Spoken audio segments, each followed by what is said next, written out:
നമുക്ക് വിശുദ്ധ പത്രോസ് എഴുതിയ 1-ാം ലേഖനം 9-ഉം 10-ഉം വചനങ്ങൾ വായിച്ചുകൊണ്ട് ആരംഭിക്കാം. എന്നാൽ നിങ്ങൾ തെരഞ്ഞെടുക്കപ്പെട്ട വംശവും രാജകീയ പുരോഹിത ഗണവും വിശുദ്ധ ജനതയും ദൈവത്തിന്റെ സ്വന്തം ജനവുമാണ്. അതിനാൽ അന്ധകാരത്തിൽ നിന്ന് തന്റെ അത്ഭുതകരമായ പ്രകാശത്തിലേക്ക് നിങ്ങളെ വിളിച്ചവന്റെ നന്മകൾ പ്രകീർത്തിക്കണം. മുമ്പ് നിങ്ങൾ ഒരു ജനമായിരുന്നില്ല, ഇപ്പോൾ നിങ്ങൾ ദൈവത്തിന്റെ ജനമായിരിക്കുന്നു. മുമ്പ് നിങ്ങൾക്ക് കരുണ ലഭിച്ചിരുന്നില്ല, ഇപ്പോൾ കരുണ ലഭിച്ചിരിക്കുന്നു. നമ്മുടെ കർത്താവായ മിശിഹായ്ക്ക് സ്തുതി. ഈശോയിൽ ഏറ്റവും പ്രിയപ്പെട്ട അച്ഛന്മാരെ, സിസ്റ്റേഴ്സ്, സഹോദരന്മാരെ, ഈ കോരിച്ചൊരിയുന്ന മഴയത്ത് നിങ്ങൾ അധികം പേരൊന്നും വരികയെന്നാണ് ഞാൻ പ്രതീക്ഷിച്ചത് കേട്ടോ. പക്ഷെ നിങ്ങൾ ഭയങ്കര സംഭവമാണ് അല്ലേ? എത്ര മഴയാണെങ്കിലും വെയിലാണെങ്കിലും വിശ്വാസ പരിശീലകരുടെ സംഗമത്തിന് വളരെ ആവേശപൂർവ്വം നിങ്ങൾ എല്ലാവരും വന്നിരിക്കുകയാണ്. പ്രത്യേകമായിട്ട് ഞാൻ നിങ്ങൾക്ക് നന്ദി പറയുന്നു. സഭയുടെ ഒരു വലിയ നന്മയാണ്, വലിയ ഒരു കെട്ടുറപ്പാണ് നമ്മുടെ നല്ല വിശ്വാസമുള്ള ജനം എന്ന് പറയുന്നത്.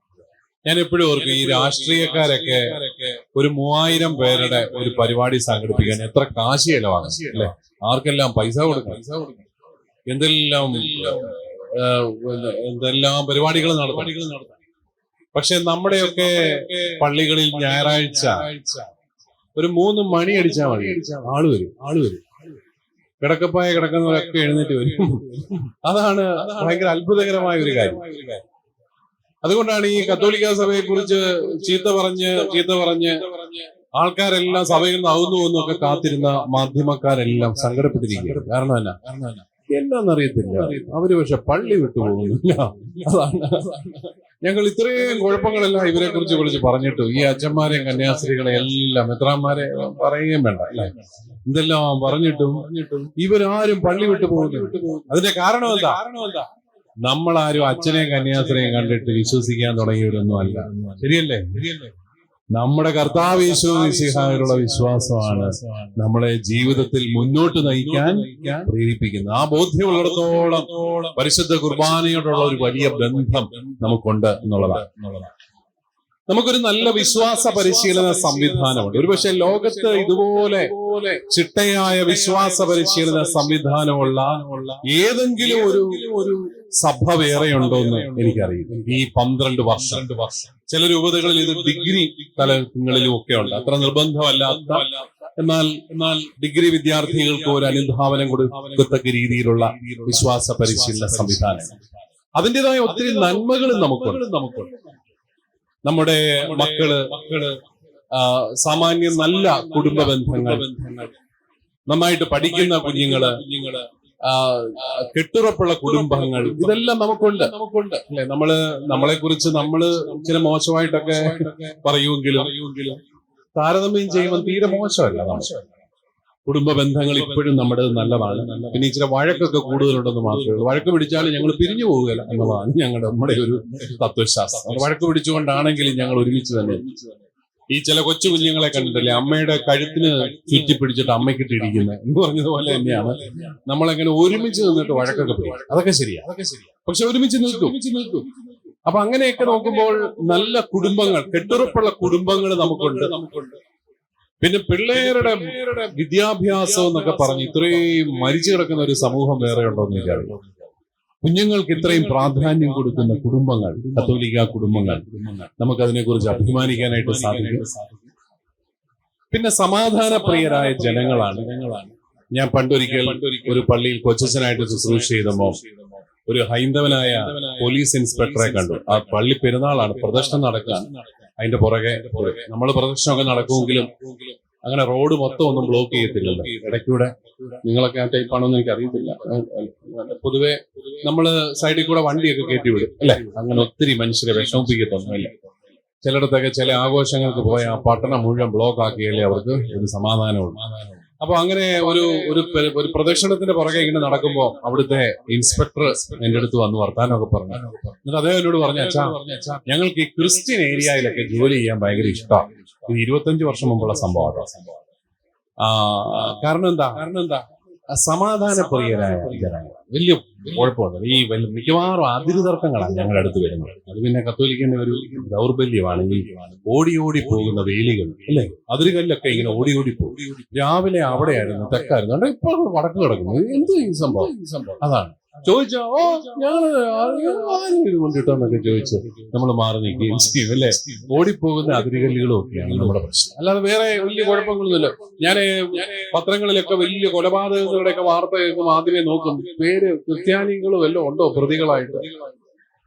നമ്മളെ തീരെ നിരാശപ്പെടുത്താതിരിക്കാൻ വല്ലപ്പോഴും ഒക്കെ ഒരാളുണ്ടെന്നല്ലാതെ ഇതുവരെ അങ്ങനെ ഒത്തിരി പേരൊന്നും കാണാനിടയായിട്ടില്ല. അങ്ങനെ തന്നെ പോട്ടെ എന്ന് വിചാരിക്കും. അങ്ങനെ വലിയ ക്രിമിനൽ ബിഹേവിയർ ഒക്കെ ഒന്നും ഇല്ലാത്ത ഒരു സമയം. അതിന്റെ കാരണം എന്താ? നമ്മൾ പഠിപ്പിക്കുന്ന മുഴുവൻ എന്നതാ? സ്നേഹിക്കാനും ക്ഷമിക്കാനും. പാപം ചെയ്താൽ ഉടനെ പോയി കുമ്പസാരക്കൂട്ടി പോയി മുട്ടുകുത്തി അതെല്ലാം ഏറ്റു പറയാം. പിന്നെ എങ്ങനെയാ ഈ കൊല്ലാനൊക്കെ തോന്നുന്നത് അല്ലേ?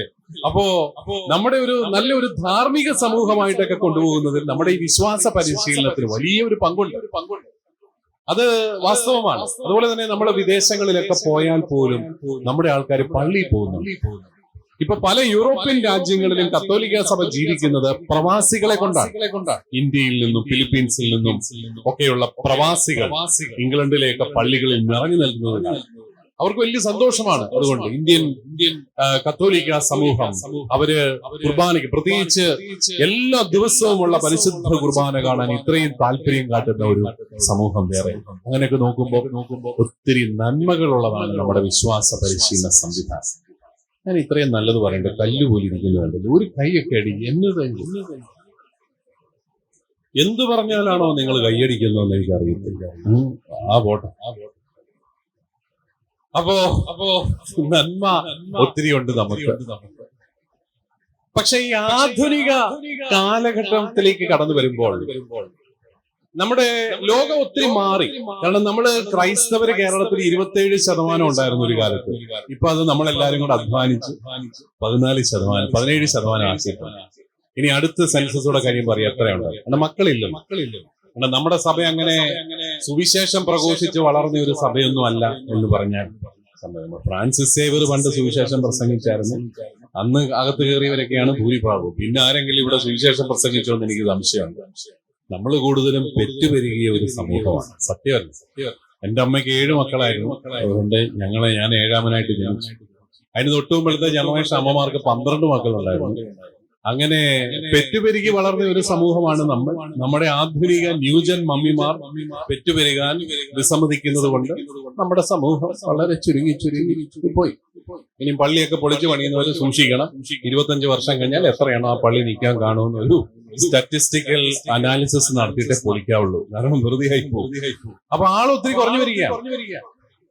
അതുപോലെ നമ്മുടെ സ്കൂളുകളിൽ നമ്മുടെ കുട്ടികൾ ഇന്ന് ഭൂരിപക്ഷമല്ല, ഒരു ന്യൂനപക്ഷമാണ്. നമ്മുടെ തന്നെ സ്കൂളുകൾ, ഞങ്ങളുടെയൊക്കെ മധ്യ കേരളത്തിൽ ആ പ്രദേശത്തേക്ക് തെക്കൻ കേരളത്തിലൊക്കെ അത് വളരെ എവിഡന്റ് ആണ്. എറണാകുളം പട്ടണത്തിൽ ഒരു പക്ഷേ വ്യത്യാസം കാണുമായിരിക്കും.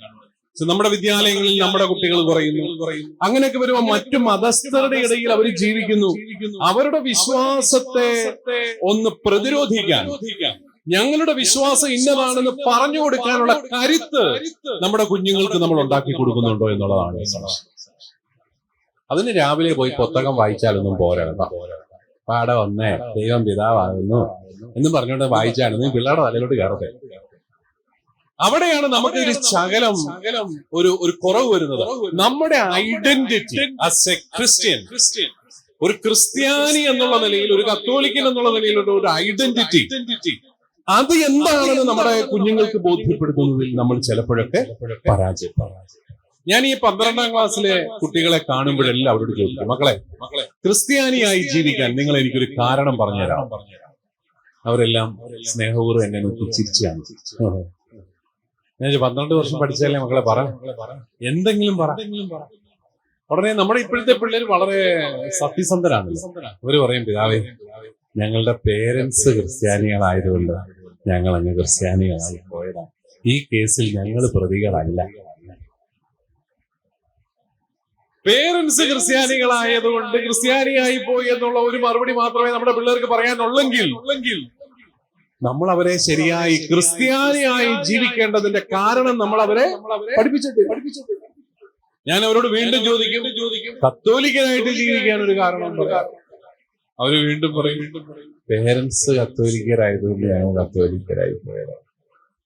പിന്നെ ലത്തീൻ കത്തോലിക്കനോ, സീറോ മലബാർ കത്തോലിക്കനോ, മലങ്കര കത്തോലിക്കനോ, സഭയില് കത്തോലിക്ക സഭയിൽ തന്നെ 14 സഭകളുണ്ട്. ഇത് എന്തിനാ ഇത് ഒരെണ്ണത്തിൽ തന്നെ നിൽക്കുന്ന എന്ന് ചോദിച്ചാൽ അവൻ വീണ്ടും പറയും, പേരൻസ് ഈ സഭയിലായതുകൊണ്ട് ഞങ്ങൾ പെട്ടുപോയതാണ്, ഞങ്ങളെ വെറുതെ ഒന്നും പറയരുത്. പ്രിയപ്പെട്ടവരെ, അവിടെയാണ് നമ്മൾ ചിന്തിക്കേണ്ടത്. നമുക്ക് ഒരു ഐഡന്റിറ്റി കോൺഷ്യസ്നസ് കുറവ്. ഈ പൗലോസിന്റെ പത്രോസിന്റെ ലേഖനങ്ങൾ, ഇതാണല്ലോ ആദ്യത്തെ വിശ്വാസ പരിശീലന പരിപാടികൾ എന്ന് പറയുന്ന ലേഖനങ്ങളാണ്. അപ്പസ്തോലന്മാരുടെ ലേഖനങ്ങളിലൂടെ തങ്ങൾ എന്താണ് എന്നവർ പഠിക്കണം. നമ്മൾ ഇന്ന് വായിച്ചു കേട്ട വചനഭാഗം പത്രോസിന്റെ 1-ാം ലേഖനം 2-ാമത്തെ അധ്യായം 4 മുതലുള്ള വാക്യങ്ങളിൽ 9-ഉം 10-ഉം വാക്യങ്ങളാണ്. ആവർത്തിച്ച് അവരെന്താണെന്ന് അവരെ പഠിപ്പിക്കുക. എന്താണ്? നിങ്ങൾ തെരഞ്ഞെടുക്കപ്പെട്ട വംശമാണ്. നിങ്ങൾക്ക് ആർക്കെങ്കിലും അങ്ങനെ ഒരു ചിന്തയുണ്ടോ? ഞങ്ങൾ തെരഞ്ഞെടുക്കപ്പെട്ടവരാണ്. എന്തിനു വേണ്ടിയിട്ട് തിരഞ്ഞെടുക്കുന്നത്? ഒരു പിടിയില്ല. എന്തിനു വേണ്ടിയിട്ടാണ്? അതാണ് നമ്മുടെ പ്രശ്നം. എന്തിനു വേണ്ടിയിട്ട് തെരഞ്ഞെടുക്കപ്പെട്ടവരാണ്? We are the chosen race. But for what? അവിടെ നമുക്ക് വലിയ പിടിയില്ല. എല്ലാവർക്കും ഒരു ദൈവം, ഞങ്ങൾക്കും ഒരു ദൈവം. ഞങ്ങളുടെ ദൈവം കുറച്ച് കുഴപ്പമില്ലാത്ത ദൈവമാണ്. ഞങ്ങളുടെ സുവിശേഷമൊക്കെ നല്ല സുവിശേഷമാണ്. സ്നേഹിക്കാൻ മാത്രമേ പറയത്തുള്ളൂ, ആരെയും കൊല്ലാനും തല്ലാനും ഒന്നും പറയത്തില്ല. പിന്നെ ധാർമ്മികതയൊക്കെ ഉള്ള ഒരു കാര്യമാണ്, നല്ലൊരു വിശ്വാസമാണ് നമ്മുടെ. അതിന്റെ അപ്പുറത്ത് നമ്മൾ തെരഞ്ഞെടുക്കപ്പെട്ടവരാണെന്നോ എന്തിനു വേണ്ടി തെരഞ്ഞെടുക്കപ്പെട്ടെന്നോ ഒക്കെയുള്ള ഒരു അവബോധം നമുക്കുണ്ടോ എന്നുള്ളതാണ് ചോദ്യം. അതുണ്ടെങ്കിൽ നമ്മുടെ കുഞ്ഞുങ്ങൾ വേറെ ഒന്നും പോകത്തില്ല. ഇപ്പൊ നമ്മുടെ പിള്ളേര് മറ്റു മതസ്ഥരെ കല്യാണം കഴിച്ചെന്നൊക്കെ പറഞ്ഞ് നമ്മള് ഒത്തിരി വിഷമിക്കുമ്പോൾ ചോദ്യം നമ്മളോട് കൊണ്ട് പ്രിയപ്പെട്ടു, മെത്രാന്മാരോടും അച്ഛന്മാരോടും കന്യാസ്ത്രീകളോടും വിശ്വാസ പരിശീലകരോടും ഉണ്ട്. എന്തുവാ നിങ്ങൾ പിന്നെ എന്നെ എടുക്കുകയായിരുന്നു? നിങ്ങൾ എന്നതായി നിങ്ങളെ പഠിപ്പിച്ചത്? വിശ്വാസം എന്ന് പറയുന്നത് ഉപേക്ഷിക്കാവുന്ന ഒന്നാണെന്ന് അവരെ പഠിപ്പിച്ചതാരാ?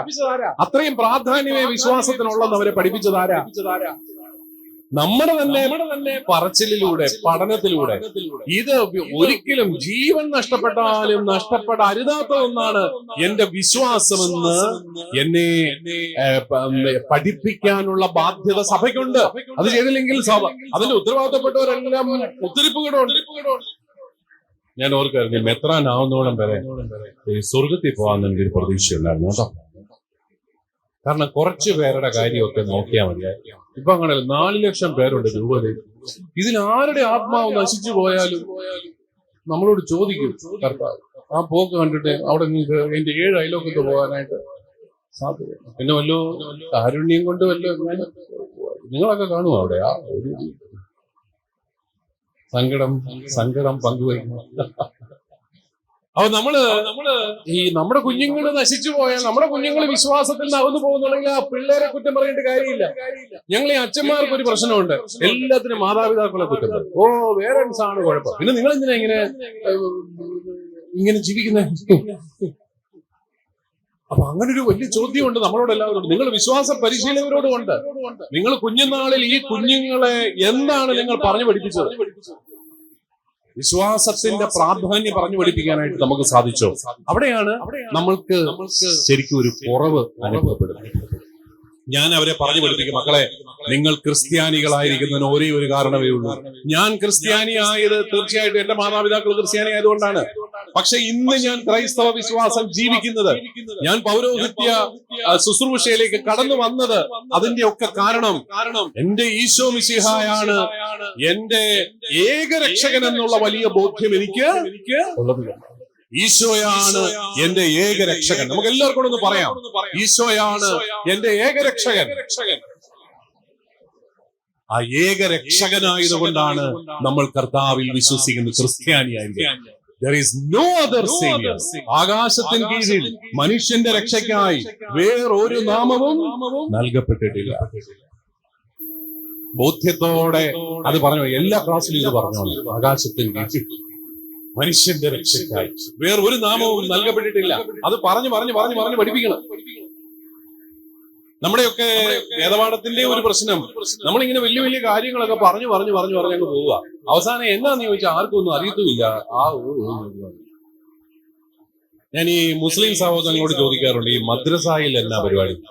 അവര് പറയുന്നത് അവര് ഒത്തിരി ഒന്നും പഠിപ്പിക്കത്തില്ല, പക്ഷെ പഠിപ്പിക്കുന്നത് ഇങ്ങനെ എല്ലാ ദിവസവും ആവർത്തിച്ചുകൊണ്ടിരിക്കുന്നു. അത് തലേ കേട്ടു പറഞ്ഞു അവന്റെ ബോധ്യത്തില. നമ്മൾ അങ്ങനെയല്ല. ആദ്യത്തെ ക്ലാസ്സിൽ നമ്മൾ പിതാവായ ദൈവം, പിന്നെ അടുത്ത ക്ലാസ്സിൽ പുത്രനായ ദൈവം, അടുത്ത ക്ലാസ്സിൽ പരിശുദ്ധാത്മാവ്, പിന്നെ സഭ, സംസ്കാരം, കൂദാശ, ഇതെല്ലാം കൂടെ കഴിഞ്ഞ് 12ാം ക്ലാസ് കഴിയുമ്പോ ഇവനോട് മോനെ ഈശോ മിശിഹാ ദൈവപുത്രനാണോ? ആയിരിക്കും.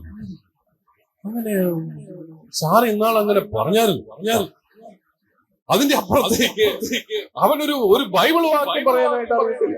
നിങ്ങള് ഒരു വീഡിയോ കണ്ടു കാണുമോ ഇടയ്ക്ക്?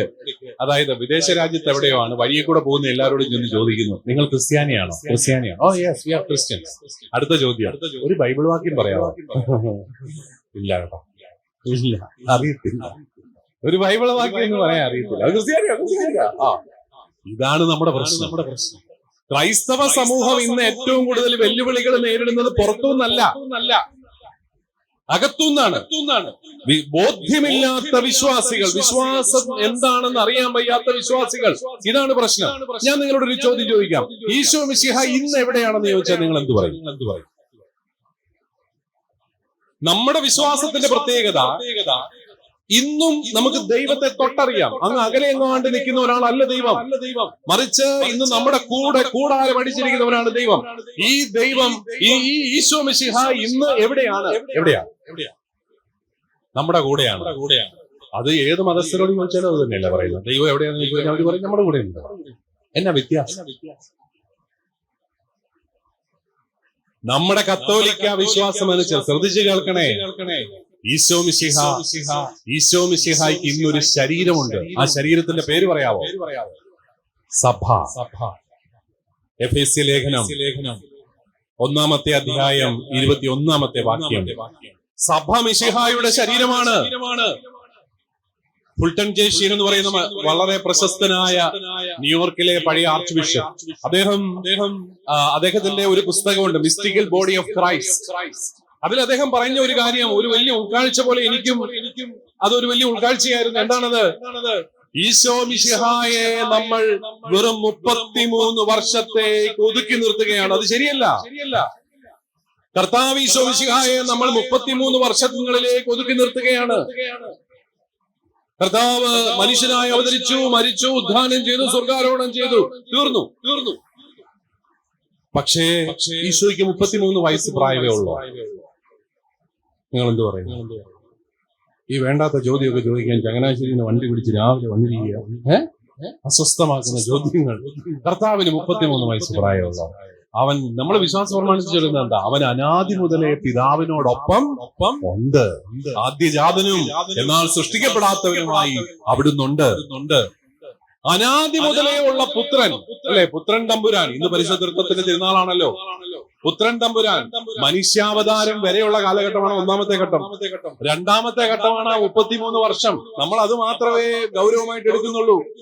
ഈശോയുടെ ജനനം ഭയങ്കര സംഭവമല്ലേ? നമുക്ക് ക്രിസ്മസ് എന്നൊക്കെ പറഞ്ഞ് കർത്താവ് ജനിച്ചെന്ന് പറഞ്ഞ് നമ്മളെല്ലാം ആഘോഷിക്കുക. പാവത്താൻ പുൽക്കൂട്ടിലും കണ്ടാൽ ജനിച്ചു.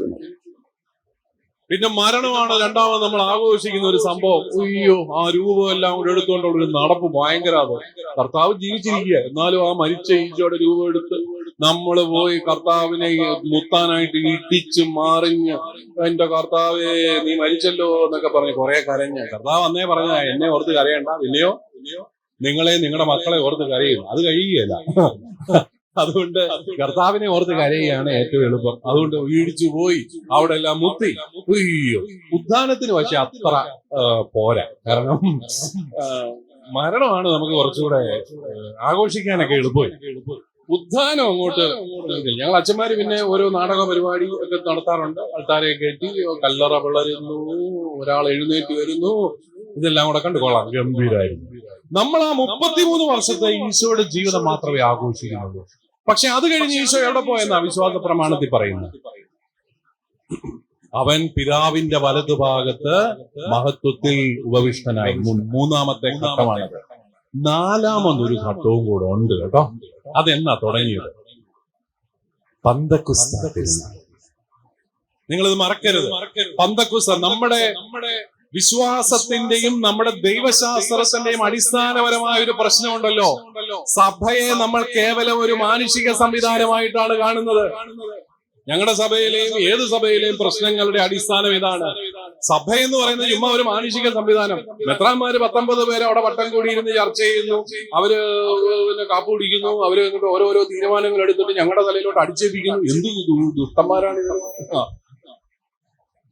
പക്ഷേ ഈശോയുടെ ജീവിതത്തിലെ 4ാമത്തെ ഘട്ടം പന്തക്കുസ്തായിൽ ആരംഭിക്കുന്നു. പന്തക്കുസ്തായിൽ ഈശോ പുതിയൊരു ശരീരമെടുത്തു. ആ ശരീരത്തിന്റെ പേരാണ് സഭ. അവിടെയാണ് പ്രിയപ്പെട്ടവരെ സഭയിലെ കൂദാശകൾക്ക് സാങ്കത്യം. സഭയിൽ ഈശോയെ എനിക്കിന്ന് തൊട്ടറിയാം. ഈശോയെ. എങ്ങനെയാ? കൂദാശകളിലൂടെ. പരിശുദ്ധ കുർബാനയിലൂടെ നമ്മുടെ നാവിൽ അലിയുന്ന കുഞ്ഞപ്പമായി ഈ കർത്താവ് കടന്നു വരികയാണ്. തൈലാഭിഷേകത്തിൽ തൈലമായി, കൈവെപ്പിലൂടെ ഒക്കെ കർത്താവ് കടന്നു വരികയാണ്. അതുകൊണ്ട് ഈശോയെ എനിക്ക് തൊട്ടറിയാവുന്ന കൃപയുടെ നീർച്ചാലുകളാണ് കൂദാശകൾ. ആ കൂദാശകൾ നൽകപ്പെട്ടിരിക്കുന്ന സഭയിലാണ്. അപ്പോൾ സഭയിൽ യഥാർത്ഥമായ പ്രബോധനം, ഈശോയുടെ ദൈവത്തിന്റെ ഇഷ്ടം അറിയാനായിട്ട് നമ്മൾ എവിടേക്കാണ് തിരിയേണ്ടത്? സഭയുടെ പ്രബോധനാധികാരത്തിലേക്ക്. അവിടെയാണ് പിതാക്കന്മാര് പരിശുദ്ധ പിതാവിനോട് ചേർന്ന് പിതാക്കന്മാര് പഠിപ്പിക്കുന്ന കാര്യങ്ങളിൽ പരിശുദ്ധാത്മാവ് സംസാരിക്കുന്നു, ഈശോ സംസാരിക്കുന്നു. ക്രിസ്തുവിന്റെ വികാരിയാണ് ആര്?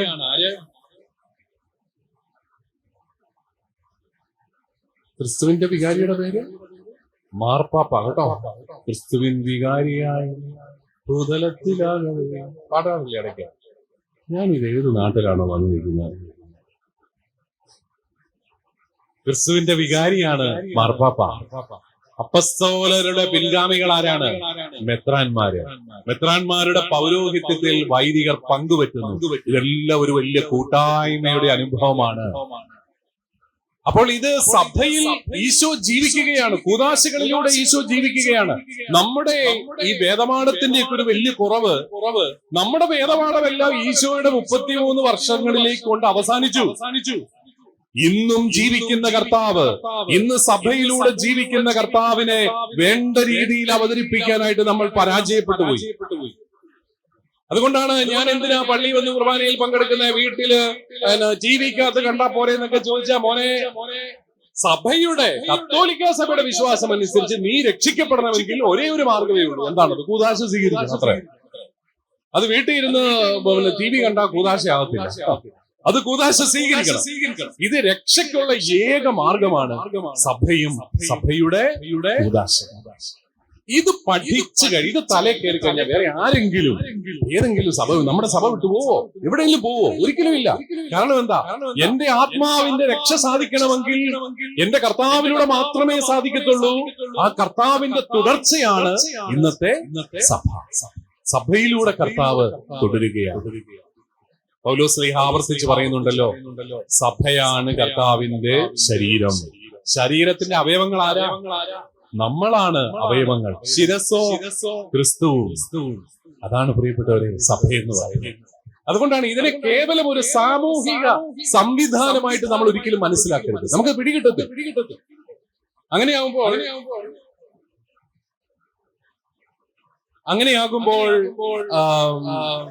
സാമൂഹിക സംവിധാനമായിട്ട് മാത്രം കാണുമ്പോൾ ഇത് ഏതൊരു കൂട്ടായ്മയും പോലെ ആയിപ്പോ, അവർക്കൊരു മതം നമുക്കൊരു മതം, അവർക്കൊരു ദൈവം നമുക്കൊരു ദൈവം. അതിന്റെ അപ്പുറത്ത് എന്താണ് ഇതിന്റെ വൈശിഷ്ട്യം? നമ്മൾ കർത്താവിന്റെ ശരീരത്തിന്റെ ഭാഗമാണ്. നമ്മുടെ കുഞ്ഞുങ്ങളൊക്കെ ആദ്യ കുർബാന കൈക്കൊള്ളപ്പാടൊക്കെ കഴിഞ്ഞു, ഈശോയുടെ ശരീരം സ്വീകരിച്ചു. വിശ്വാസം ഇല്ലാത്ത ഒരാൾ ഇത് കേട്ടാൽ അയാൾക്ക് എന്നാ തോന്നും? അയ്യേ, ഈശോയുടെ ശരീരവും രക്തവും നിങ്ങൾ സ്വീകരിക്കുമോ? അതൊക്കെ മോശമല്ലേ എന്നൊക്കെ അവർ ചോദിക്കും. വിശ്വാസം ഇല്ലാത്ത, വിശ്വാസമുള്ള നമ്മളെ സംബന്ധിച്ചിടത്തോളം അത് ദൈവികമായ ഒരു ഐക്യത്തിന്റെ അനുഭവമാണ്. ആ കുഞ്ഞുങ്ങൾ എന്തുകൊണ്ടാണ്? ഒരു കൊച്ചു കുഞ്ഞ് എന്നോട് ചോദിച്ചു, പിതാവേ, എന്തിനാ ഞാനിങ്ങനെ ഈശോയുടെ ശരീരം സ്വീകരിക്കുന്നത്? ഞാൻ പറഞ്ഞു, മോനെ, നീ ഈശോയുടെ ശരീരമാണ്, അതുകൊണ്ടാണ് അത് സ്വീകരിക്കുന്നത്. നീ ഈശോയുടെ ശരീരമാണ്, ഈശോയുടെ ശരീരത്തിന്റെ ഭാഗമാണ് നീ, അതുകൊണ്ടാണ് നീ ഈശോയുടെ ശരീരം സ്വീകരിക്കുന്നത്. അത് ആ കൊച്ചു കുഞ്ഞിന് മനസ്സിലാവും, എനിക്ക് സംശയ. പക്ഷെ വളർന്നു വരുമ്പോൾ ആ ദിവ്യ രഹസ്യത്തോട് ചേരുമ്പോൾ അവനത് മനസ്സിലായിക്കൊള്ളും. നമ്മുടെ എല്ലാ ക്ലാസ്സുകളിലും, എല്ലാ സൺഡേ സ്കൂൾ ക്ലാസ്സുകളിലും, എല്ലാ വചന പ്രഘോഷങ്ങളിലും വരേണ്ട 2 ആശയങ്ങൾ ഞാൻ പറയാം. 1, ഈശോ എന്റെ ഏക രക്ഷകനാണ്. 2, സഭ മിശിഹായുടെ ശരീരമാണ്. അതുകൊണ്ട് നിങ്ങൾ എല്ലാവരും ഈ സഭയുടെ ശരീരത്തിന്റെ പ്രത്യേകമായ അംഗങ്ങൾ എന്നുള്ള നിലയിൽ നിങ്ങൾ എല്ലാവരിലൂടെയും കർത്താവിന്റെ ഈ ദൗത്യം തുടരുകയാണ്. ഈശോ ചെയ്തത് 3 കാര്യങ്ങൾ സഭ ഇന്നും ചെയ്തുകൊണ്ടിരിക്കുന്നു. ഈശോ ഒന്നാമതായിട്ട് ചെയ്തത് എന്താണ്? അവിടുന്ന് വചനം പ്രഘോഷിച്ചു. സഭ ഇന്നും വചനം പ്രഘോഷിക്കുന്നു. ലോകത്തിന്റെ അതിർത്തികൾ വരെ സുവിശേഷം. രണ്ടാമതായിട്ട് അവിടുന്ന് തന്റെ ജീവൻ സമർപ്പിച്ച്, കാൽവരിയിൽ ജീവൻ സമർപ്പിച്ച് നമ്മുടെ എല്ലാ പാപങ്ങൾക്ക് പരിഹാരം ചെയ്തു. ദൈവപുത്രന്റെ ജീവൻ തന്നെ സമർപ്പിച്ചു, നമ്മളെല്ലാം നീതീകരിച്ചു. സഭ ഇന്ന് ചെയ്യുന്നത് എന്താണ്? അതേ കുർബാന, അതേ ബലി ഇന്ന് പ്രതീകാത്മകമായി പരിശുദ്ധ കുർബാനയിലൂടെ നമുക്ക് സംലഭ്യമാക്കുന്നു. മൂന്നാമതായിട്ട് അവൻ നന്മ ചെയ്തുകൊണ്ട് ചുറ്റി സഞ്ചരിച്ചു. നമ്മളും ചെയ്യുന്നത് എന്താണ്? നമ്മൾ കാരുണ്യ പ്രവർത്തനങ്ങളിലൂടെ നമ്മുടെ കർത്താവിന്റെ ശുശ്രൂഷകൾ തുടരുകയാണ്.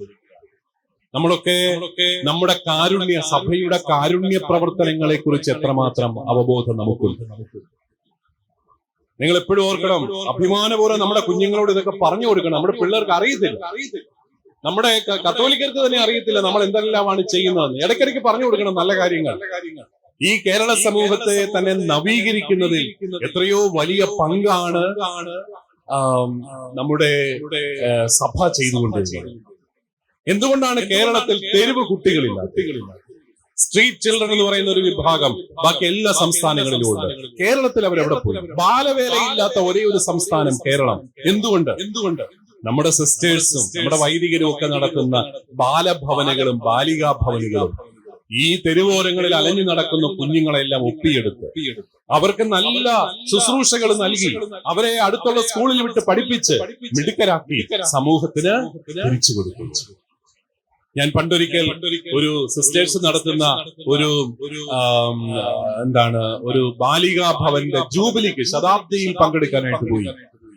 അതിൽ പങ്കെടുക്കാനായിട്ട് അവിടുത്തെ തഹസീൽദാരായ ഒരു സഹോദരി വന്നിരുന്നു, മറ്റൊരു മതസ്ഥയായ സഹോദരിയാണ്. അവര് പറഞ്ഞു, എനിക്ക് ഈ ശതാബ്ദിക്ക് വരാൻ ഒത്തിരി സന്തോഷമുണ്ട്, കാരണം ഞാനും ഇവിടുത്തെ ഒരു മകളാണ്. എത്രയോ മനോഹരമായ ഒരു സാക്ഷ്യമാണ് സഭ നൽകുന്നത്. അത് ഏറ്റവും കൂടുതൽ ചെയ്യുന്ന നമ്മുടെ സിസ്റ്റേഴ്സ് ആണ്. നമ്മുടെ സിസ്റ്റേഴ്സിനെയൊക്കെ നമ്മൾ വേണ്ട രീതിയിൽ ആദരിക്കുന്നുണ്ടോ എന്നൊക്കെ എനിക്ക് സംശയം.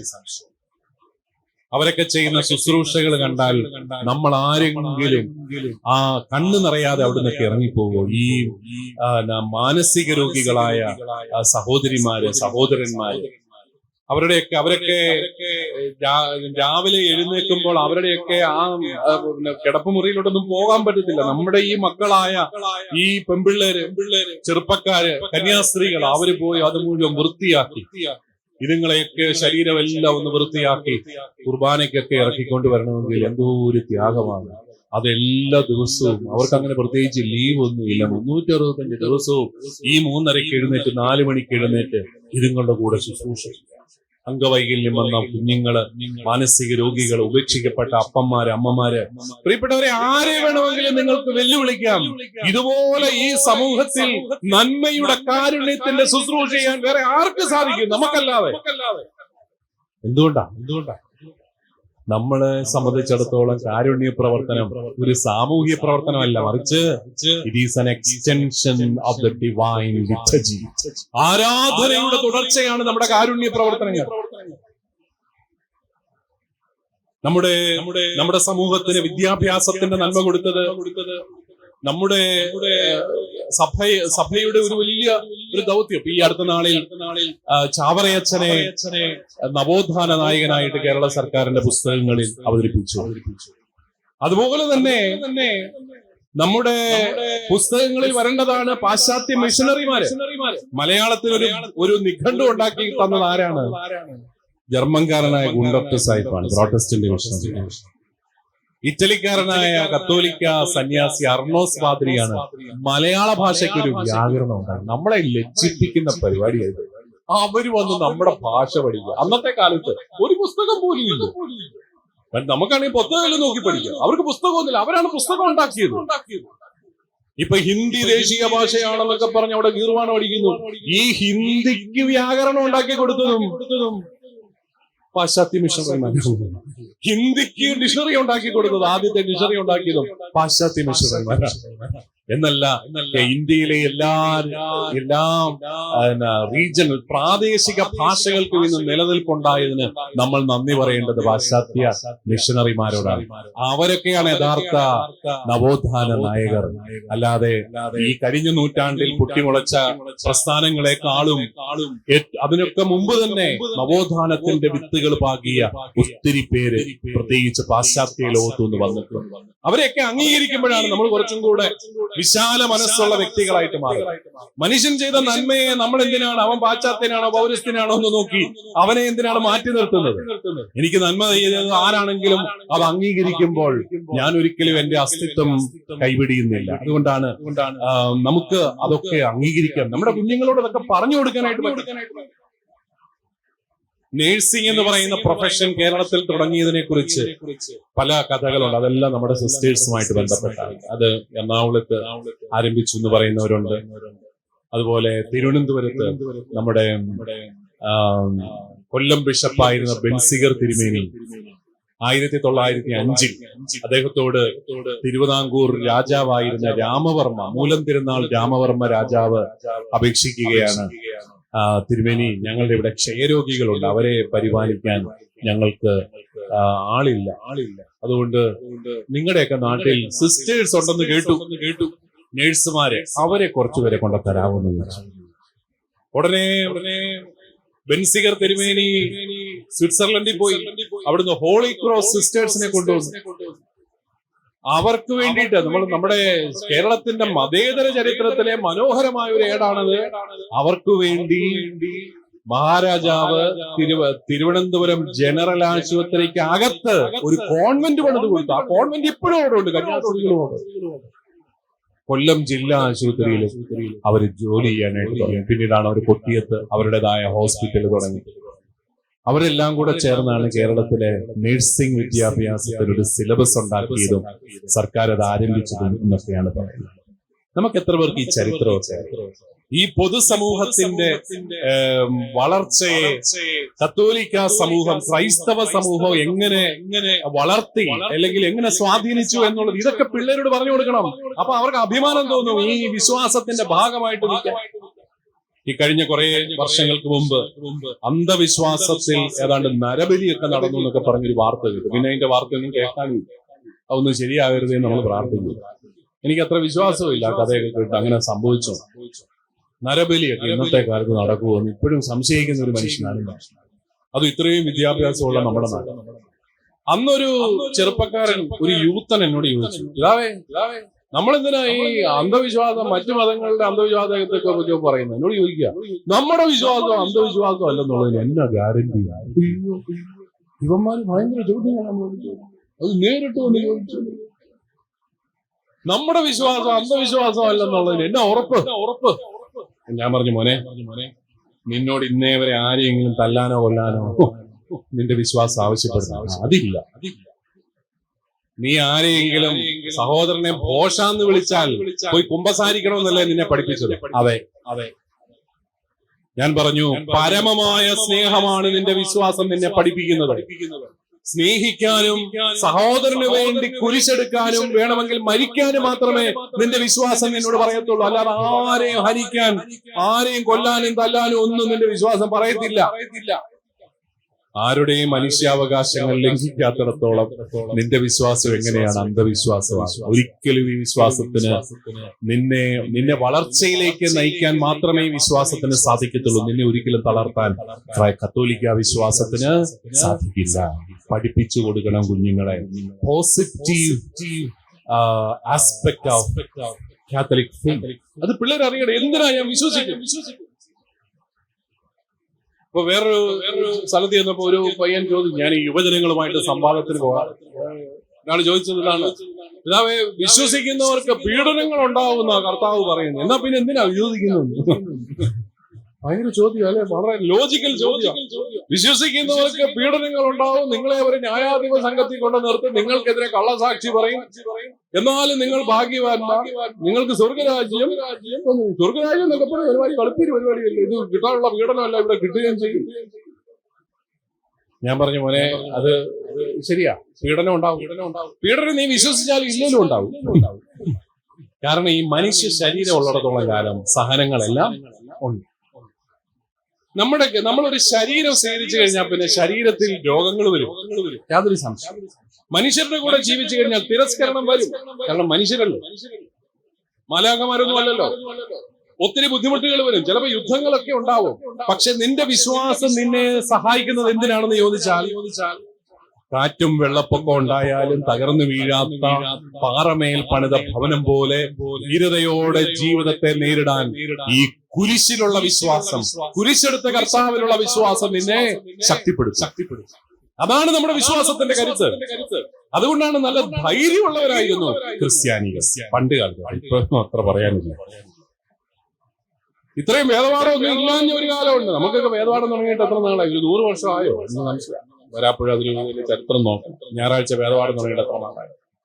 ഇതിനു മുമ്പിലത്തെ വേദപാഠം ഇല്ലാഞ്ഞ കാലത്തെ അത്രയും വിശ്വാസം ഇന്നുണ്ടോ എന്നുള്ളതും കൂടെ ഒന്ന് നോക്കണം.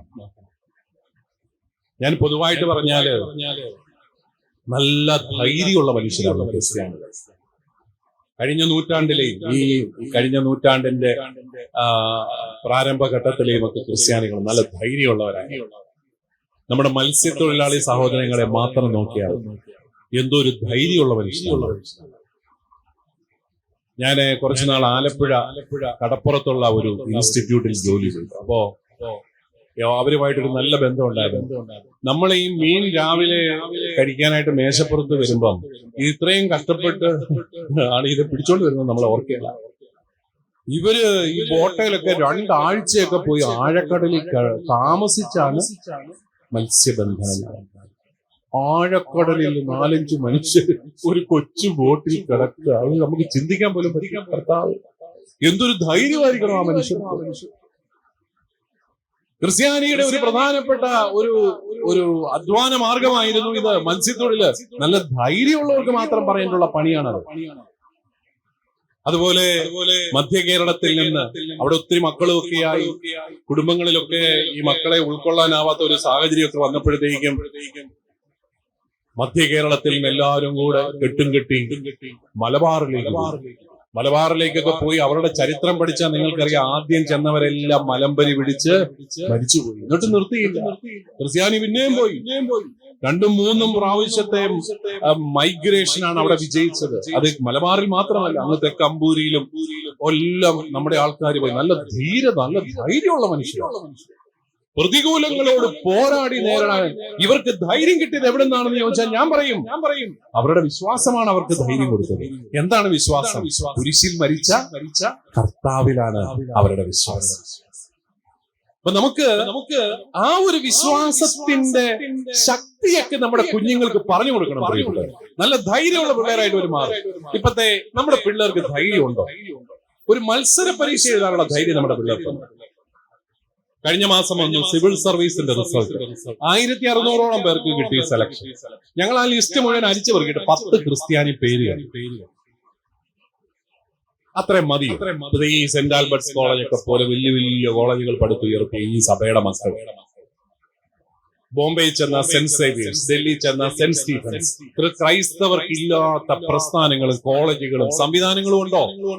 ഏതു മേഖലയിലും നമ്പർ 1 സ്ഥാപനങ്ങൾ നമ്മുടേതല്ലേ? എന്നിട്ട് എന്താണ് ഈ രാജ്യത്തിന്റെ പൊതുരംഗത്തേക്ക് കടന്നു വരാൻ നമ്മുടെ മക്കൾ തയ്യാറാകാത്തത്? അത് നമ്മൾ ചിന്തിക്കണം. നമ്മൾ ഈ വേദപാഠം എന്ന് പറഞ്ഞു കഴിഞ്ഞാൽ പള്ളിക്കകത്ത് പ്രാർത്ഥിക്കാൻ പഠിപ്പിക്കുന്നത് മാത്രമല്ല, ജീവിക്കാൻ ധൈര്യം കൊടുക്കുന്ന വിശ്വാസമാണ് നമ്മള് പഠിപ്പിക്കേണ്ടത്. ജീവിക്കാൻ ധൈര്യം കൊടുക്കുന്ന വിശ്വാസമാണ് ഈ കുരിശിൽ മരിച്ച കർത്താവിൽ വിശ്വസിക്കുമ്പോൾ നമുക്ക് കിട്ടേണ്ടത്. അത് പഠിപ്പിക്കാനായിട്ട് നമുക്ക് സാധിക്കും. അതുകൊണ്ടാണ് നമ്മുടെ പിള്ളേർ ഈ മത്സര പരീക്ഷകൾ എഴുതുന്നില്ല. അവർക്ക് പേടിയാ. ഇപ്പത്തെ ഇവിടെ ഫുൾ A+ കിട്ടിയ പിള്ളേർ എന്തിനാ A+? ഒത്തിരി A+ ഒക്കെ ഇവിടെ വിളിച്ച് പറയുന്നത്. നമ്മുടെയൊക്കെ നാട്ടിൽ ഇടവകളിലൊക്കെ ഫുൾ A+ ഒക്കെ കിട്ടിയ പിള്ളേർ, നന്നായിട്ട് പഠിക്കുന്ന കുട്ടികളൊക്കെ ഉണ്ട്. ഇപ്പോഴത്തെ ഫുൾ A+കാർക്ക് അക്ഷരം എഴുതാൻ അറിയത്തില്ലെന്നും പറയുന്നത് കേട്ടോ. അതിന് ആ പിള്ളേരെ കുറ്റം പറഞ്ഞിട്ട് കാര്യമില്ല.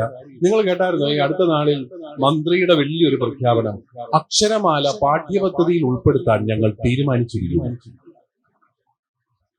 നമുക്ക് അത്ഭുതം, നമ്മളെല്ലാം അക്ഷരം പഠിച്ചതായിരുന്നല്ലോ, ഇതെപ്പോഴും അപ്രത്യക്ഷമായിരുന്നു, ഞാൻ അറിഞ്ഞില്ല കേട്ടോ. എന്നിട്ട് നമ്മൾ കുഞ്ഞുങ്ങളെ കുറ്റം പറയുക, പിള്ളേർക്ക് എഴുതാൻ അറിയത്തില്ലെന്ന്. അക്ഷരമാല പാഠ്യപദ്ധതിയിൽ നിന്ന് എടുത്തു മാറ്റിയ ഈ സർക്കാരിന്റെ ആരാണെങ്കിലും നമ്മൾ എന്നെ എടുക്കണം. ഈ വിദ്യാഭ്യാസ വിചക്ഷണന്മാര്, പണ്ഡിത ശിരോമണികളെല്ലാം കൂടി അക്ഷരമാല എടുത്ത് ദൂരെ കളഞ്ഞു. പിള്ളേർ പിന്നെ എങ്ങനെയാ എഴുതുന്നത്? ഒരു പറയും ആശയങ്ങൾ കൊടുത്താൽ മതി, ആശയങ്ങളിൽ നിന്ന് അക്ഷരങ്ങളിലേക്ക് വരുന്നു. വന്നതിന്റെ വിശേഷമാണ് A+കാരന് അവന്റെ പേര് ശരിക്കും എഴുതാൻ അറിയത്തില്ല. എന്നിട്ട് നമ്മൾ കുഞ്ഞുങ്ങളെ പരിഹസിക്കുക, കുഞ്ഞുങ്ങളെ കളിയാക്കുക. പിള്ളേരെ പഠിപ്പിക്കണ്ടേ മര്യാദ? അത് 2 അടിയൊക്കെ കൊടുത്ത് വേണം പഠിപ്പിക്കാൻ, അല്ലെങ്കിൽ അക്ഷരമാല, അല്ലെങ്കിൽ തെറ്റിപ്പോവും. അതാ കുഞ്ഞുനാൾ 2 തല്ലൊക്കെ കൊടുത്ത് അക്ഷരമാലയും ഗണിതപ്പെട്ടി നമ്മുടെ പിന്നെ കണക്കിന്റെ പട്ടികയെല്ലാം പഠിപ്പിക്കാനുള്ളതിന് ഇതൊന്നും ഇപ്പൊ പഠിപ്പിക്കില്ല. ഇപ്പൊ എല്ലാ ആശയങ്ങൾ കൊടുത്ത് പിള്ളേർക്ക് ഒന്നും അറിയാൻ വയ്യാത്ത അവസ്ഥയിലെ പൊതുവിദ്യാഭ്യാസം മുഴുവൻ തകർത്തു. എന്നിട്ട് അവര് വലിയ പരിപാടികൾക്ക് പോവുകയാണ്. ഞാൻ പറഞ്ഞു വന്നത്, പ്രിയപ്പെട്ടവരെ, നമ്മുടെ ഈ A+ ഒക്കെ കിട്ടുന്ന കുഞ്ഞുങ്ങൾ നല്ല മിടുക്കൊരു പിള്ളേരില്ലേ, ഇവരൊക്കെ എവിടെ പോകുന്നു? കൂടുതലും പേര് ജർമ്മനിയിലോട്ട് പോകാൻ തയ്യാറായി. കുറെ എണ്ണം കാനഡ വേണ്ട, അതിൽ അടച്ചെന്ന് കേട്ടോ, ദൈവത്തിന് സ്തോത്രം. ഓസ്ട്രേലിയക്ക് പോകും. ഇതെല്ലാം അടച്ചപ്പോ താണ്ട് ലിത്വാനിയക്ക് പോകുന്നു നമ്മുടെ മലയാളികൾ. അത് എവിടെയാണ് കണ്ടുപിടിച്ച് പോവുകയും അവിടെ ഈ പിള്ളേരെല്ലാം ഓടി രക്ഷപ്പെടുക. നിങ്ങൾ ശ്രദ്ധിക്കേണ്ട ഒരു കാര്യമുണ്ട്, നമ്മുടെ 17-18 വയസ്സുള്ള കുഞ്ഞുങ്ങൾക്ക് വീട്ടിൽ നിൽക്കാൻ ഇഷ്ടമില്ല. നമ്മുടെ മാതാപിതാക്കൾ ശ്രദ്ധിക്കേണ്ട ഒരു കാര്യം. ഒന്നുകിൽ ഈ അപ്പന്റെ ഭയങ്കര ഒരു പിശുക്കാണ്, എല്ലാത്തിലും കയറിയുള്ള ഒരു ഭരണം. അവർ കുഞ്ഞുങ്ങൾ മടുത്തേക്കും. പൈസയൊക്കെ ഉണ്ട് അപ്പന്റെ, പക്ഷെ എല്ലാത്തിനും കണക്ക് പറഞ്ഞ് നീ എവിടെ പോയടാ എല്ലാം പറഞ്ഞ് ചോദിച്ചു പിടിച്ചു എല്ലാം വന്ന് ഈ പിള്ളേരെങ്കിലും മടുക്കുക. അമ്മയാണെങ്കിൽ വേറൊരു ടൈപ്പ്. ഇത് രണ്ടും കൂടെ കൂടുമ്പോഴത്തേക്കും ഇതിനകത്ത് നിൽക്കാൻ ഈ പിള്ളേർക്ക് ഇഷ്ടമില്ല. നമ്മള് കത്തോലിക്ക കുടുംബങ്ങൾ ഗൗരവമായിട്ട് പരിഗണിക്കേണ്ട ഒരു വിഷയമാണെന്ന് എനിക്ക് തോന്നുന്നു.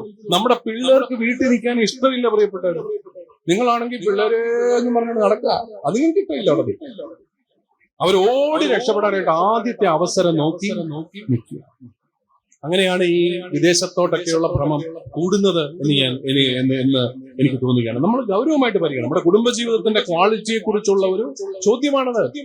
അതുകൊണ്ടാണ് ഈ പിള്ളേരെല്ലാവരും കൂടെ വിദേശത്തേക്കൊക്കെ പോകുന്നതും. കുറച്ചുപേരൊക്കെ പൊക്കോട്ടെ, കാരണം നമ്മുടെ പിള്ളേർക്ക് നല്ല ജോലി കൊടുക്കണമെന്ന് ആഗ്രഹമുള്ള ഒരു സർക്കാരും ഇതുവരെ ഇവിടെ അധികാരത്തിൽ വന്നില്ല. അവർക്ക് ആകപ്പാടെയുള്ള ആഗ്രഹം അടുത്ത തവണ എങ്ങനെ അധികാരത്തിൽ വരാം എന്നുള്ളതാണ്. അല്ലാതെ എന്നാ പൗരന്മാർക്ക് മെച്ചപ്പെട്ട ജീവിതം കൊടുക്കണം എന്നുള്ളൊരു സ്വപ്നമൊന്നും അവർക്കാർക്കും.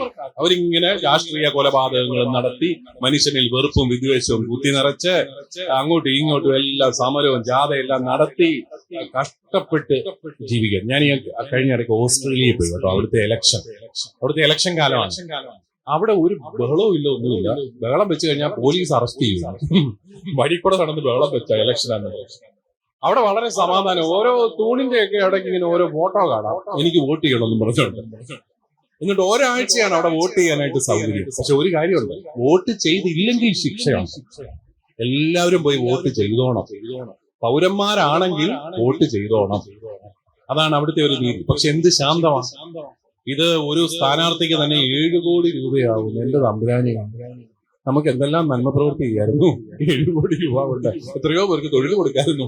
സ്ഥാനാർത്ഥി തന്നെ 7 കോടി മുടക്കണം, പിന്നെ പാർട്ടി വേറെ മുടക്കണം, പിന്നെ സർക്കാർ ഇതിന്റെ പുറകെ വേറെയും മുടക്കണം. ഇതെല്ലാം കൂടെ എത്ര കോടി രൂപയാണ്. ഇത്രയും കോടി രൂപ ഒന്ന് ഇൻവെസ്റ്റ് ചെയ്തിരുന്നെങ്കിൽ നമുക്ക് കുറച്ച് ജോലിയും കൂടെ ഒക്കെ തുടങ്ങാമായിരുന്നു. നമ്മുടെ പിള്ളേർക്കൊക്കെ മെച്ചപ്പെട്ട ശമ്പളം കൊടുക്കാമായിരുന്നു. അതൊന്നുമില്ല, അത് പ്ലാനില്ല. കുറച്ചുപേരൊക്കെ പൊക്കോട്ടെ, പോകണ്ടെന്നൊന്നും ഞാൻ പറയുന്നില്ല. പക്ഷേ നമ്മുടെ കൂട്ടത്തിൽ ഏറ്റവും മിടുക്കരായ കുട്ടികൾ പൊതുരംഗത്ത് നിന്ന് അപ്രത്യക്ഷരാകുമ്പോൾ നമ്മുടെ കുഞ്ഞുങ്ങൾക്ക് ധൈര്യം കൊടുക്കാൻ നമ്മുടെ വിശ്വാസത്തിന് സാധിക്കുന്നില്ല എന്നൊരു കുറ്റവിചാരണയുണ്ട് അവിടെ. നമ്മുടെ പിള്ളേരെ ഓടി രക്ഷപ്പെടുകയാണ്. അതുകൊണ്ട് പ്രിയപ്പെട്ടവരെ, ജീവിക്കാൻ ധൈര്യം കൊടുക്കുന്ന ഈ ആത്മീയത ശരിയായിട്ട് ബോധ്യപ്പെടുത്താൻ നമുക്ക് സാധിക്കണം. വിശ്വസിക്കാത്തവനും വിശ്വസിക്കുന്നവനും തമ്മിലുള്ള വ്യത്യാസം എന്താണെന്ന് ചോദിച്ചാൽ ഞാൻ പറയും, മണലിൽ പണിത ഭവനവും പാറമേൽ പണിത ഭവനം പോലെയാണ്. 2 ഭവനങ്ങളും കാറ്റും വെള്ളപ്പൊക്കവും വന്നെങ്കിൽ ഒരു കുഴപ്പമില്ല. നിങ്ങൾ പറയോ ദുഷ്ടന്മാർക്ക് എന്നാ കുഴപ്പം?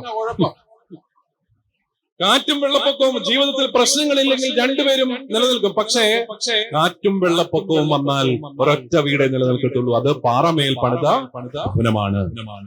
നല്ല ധീരതയോടെ ജീവിതത്തെ നേരിടാൻ ശക്തിയോടെ അത് നിലനിൽക്കും. അതുകൊണ്ട് നമുക്ക് നമ്മൾ ആദ്യമായിട്ട് തന്നെ നൽകേണ്ട നമ്മുടെ കുഞ്ഞുങ്ങൾക്ക് ഒരു സ്വത്വബോധമാണ്. Why am I a Christian, why am I a Catholic എന്ന് ചോദിച്ചാൽ അതിനൊരു മറുപടി കൊടുക്കാൻ നമ്മുടെ കുഞ്ഞുങ്ങളെ നമ്മൾ പര്യാപ്തരാക്കണം.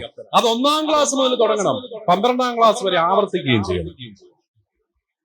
ഈശോ ഏകരക്ഷകനാണെന്നും ഈശോയുടെ തുടർച്ചയാണ് സഭയെന്നും ഈശോ ഏകരക്ഷകനാണെങ്കിൽ സഭയാണ് രക്ഷയ്ക്കുള്ള ഏകമാർഗമെന്നും ധീരതയോടെ പഠിപ്പിക്കണം. അതാണ് നമ്മുടെ ബോധ്യം. അത് നമുക്ക് വെളിപ്പെട്ട് കിട്ടിയ രഹസ്യമാണത്. അത് മാറ്റാനായിട്ട് നമുക്ക് അവകാശമൊന്നുമില്ല.